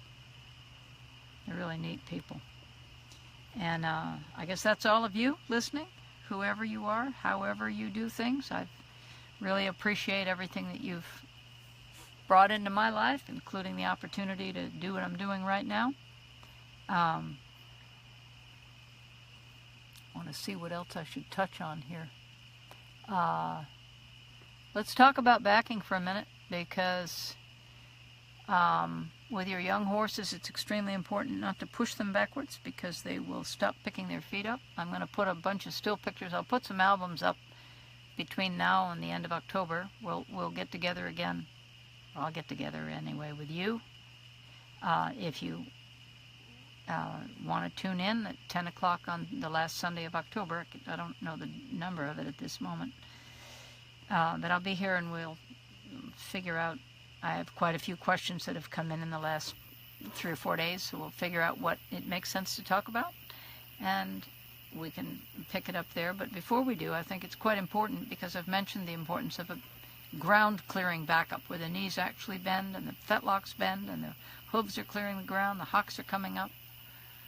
If you have a horse that doesn't back up that way, please don't be too concerned and then try to, quickly make it happen. There are many, many reasons that they don't do it. But if you're working with a young horse, or you have a horse to retrain, it's certainly something that you want to pay attention to. And it's if you see the I started to say if you see a snappy backup. I'm not talking about hurried. I'm just talking about a crisp, well balanced, meaning that before the feet come up in front, the weight is already shifted back. That is not something that happens by the front feet and the back feet moving back. It happens with the release of the shoulders and the withers up before the diagonal, right front and left hind, or left front and right hind. Before those pairs of legs shift back together, there should be quite a good distance. I'll show you tomorrow. I've already taken the pictures. I'll just try to, I'll find them and I'll load them for you. What I like to see in a young horse, or in any horse, actually, it doesn't have to be just young, but there are excessive pulling the head off grass and excessive yanking the horse around, or pulling hard for a stop, pulling hard for lead changes. Those types of things are going to lead you to have over collection, over traditional collection, will leave you with a horse that can't clear the ground with his feet in the backup. And the reason that this is so important is that your backup and the way the horse handles his body in preparation for a backup is going to be your better foundation, I think, for your faster work and turning around a horse and stopping him with the ability to power up again. It's really not much fun to stop a horse and then feel as though the day has just ended, when you actually just need to get up and go again. So I'm going to give you a phrase that I use before I sign off here, and I'm kind of about to. I've had quite a long day. I like to leave some stop in the start of my horse, meaning I want that stop available right now. And the only way I've ever found to keep a stop available is to keep the start and the stop. So I want the start right there in the stop, and I want the stop in the start. In other words, it's a little bit like if you've learned how to drive on a steep hill with a clutch, you know that there's a balance between gravity and fuel and intention and direction, because you don't need a brake if you're backing downhill too fast. Let's say you don't have any brakes and you're suddenly going uphill and you don't have any more gas and you don't have any more brakes. Well, then just jackknife the thing. You can do a lot of things. You just turn. Oh, now what's everybody going to think I mean by that, jackknife the thing? It's when you take your truck and trailer, how am I doing this, at right angles, okay? So you have your truck and trailer here, or you have your car here, your back wheels and your front wheels lined up, and then you go bop. You make that shape with your vehicle or with your wheels. That breaks the motion.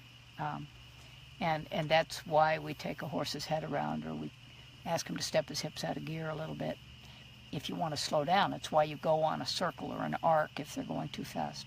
But if the horse hasn't understood how to give you free access to the root of his neck, which the best way to do that when they're young is to just stand with your belly button by their tail and scratch their butt and kind of shift from side to side and let them look you up left and right behind. Because that way you get the root of the neck, you get their intention, you get their attention, you get an ear, you get an eye, you get a shoulder. You shape them to actually want to be with you when you're back there, and they are with you, but it's not in the way that most people think of as proper socializing. I know more people that blow in a horse's nose, and there's nothing wrong with that. That's fine, but it doesn't give you the horse that I would want to ride at all, not even close. And there are reasons for this. It's not. I'm not offended that people do this. It's just that there's so much more that the horse can offer you if he doesn't have to be in the house pet category of offering affection the way people offer affection, offering affection back to people the way they need it when they are wanting more canine type interaction. The horse will do it for you, but you see, it takes the horse out of the horse. I don't know another way to say it. And I'm not saying that if you've done that you don't have a good riding horse. Please don't go get upset and think you've blown it and that you've done some horrible thing. If you and your horse are getting along, actually that is all I care about. If you're not hurt, but if you're talking about and wanting a horse that will be available, athletic, interested, agile, competitive, it's really important not to confuse them with this other sort of domestic agenda. Okay? If you like the way your horse is, I would leave it as it is. Seriously. A lot of my remarks are not meant for you or you or you or you or you. They're meant for you and you and you over there. And what I mean by that is it's hard for... I have to say, I feel that I should say all of the things that are on my mind, and it's up to you to pick what works and leave the rest, okay? Please do that. Don't be hard on yourself. None of what you're doing should anyone do for me. I'm just sharing the things that I've seen. I'm just sharing the things that work for me. I don't have the energy right now to tell you another bucking horse story, but I thought of a dandy. Wow. The last one, actually, it was April last year. That was a good one. I will tell you on October, the last Sunday of October, I will make a note to myself to tell you about that ride. That's the last good big buck off I had. It was April last year. That was a good one. I didn't get hurt, but I was in a panic. I usually don't panic. I was in a panic because I didn't understand what was going on. So I'll whet your appetite with that. I'll leave you with that because it was pretty interesting. It was quite involved. I'll just tell you, I got tangled up in a horse fight and I couldn't figure out how to get out of it. I did, but it was probably some work of some unseen higher hand, some higher power helped me out of that one. That was a close one. But anyway, I would love it if all of you avoided the types of things that have led me to say some of the things I say. And focus on your basics. Focus on getting the horse to understand that he should learn how to wait. It means we have to slow down. If we want to teach the horse to slow down and wait, we have to slow down. Put space between your requests. Let him finish one assignment before you ask him in the middle of trying to stop and get himself settled before you gas him up and go again. Let him think about what that stop felt like. Pay attention when you're riding, when you're looking at hoof tracks, whether your horse is landing toe first. You can feel it. If you're in tune with the horse, you can feel him all the way to the ground. If you can't, get off and watch. or have someone watch you, have someone tell you. But heel first is the way they are built to travel, and anything that we do by mistake or have overlooked, or any sort of accident or neglect or too much standing around, or maybe hoof care that could be a little better, all these things can contribute to horses that land toe first. And the reason I'm mentioning this again is that if you've got a horse that lands toe first, you probably don't want to start on a lot of groundwork, and you don't want to go on long rides, and you don't want to start asking him to refine and perfect a backup if his feet aren't hitting the ground in a way that is the way nature intended. Trying to think what else. There was so much else. I guess I'll have to pick it up next time. I've got some things to go do now, and thank you. I won't be doing too much filming in the dark in the future, but I have no opportunity after tonight to finish this segment, so I hope these small things have been helpful. If there are things that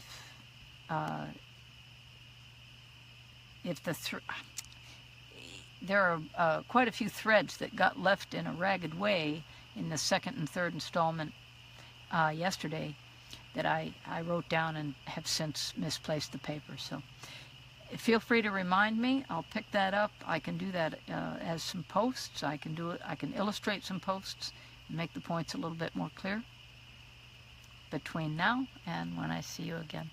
All right. Thank you. Hope everybody has a safe and fun month, and we'll pick this up again. If you have some questions or suggestions for things to talk about, I'm, of course, open. You can find me at on the email, ridewell@lesliedesmond.com.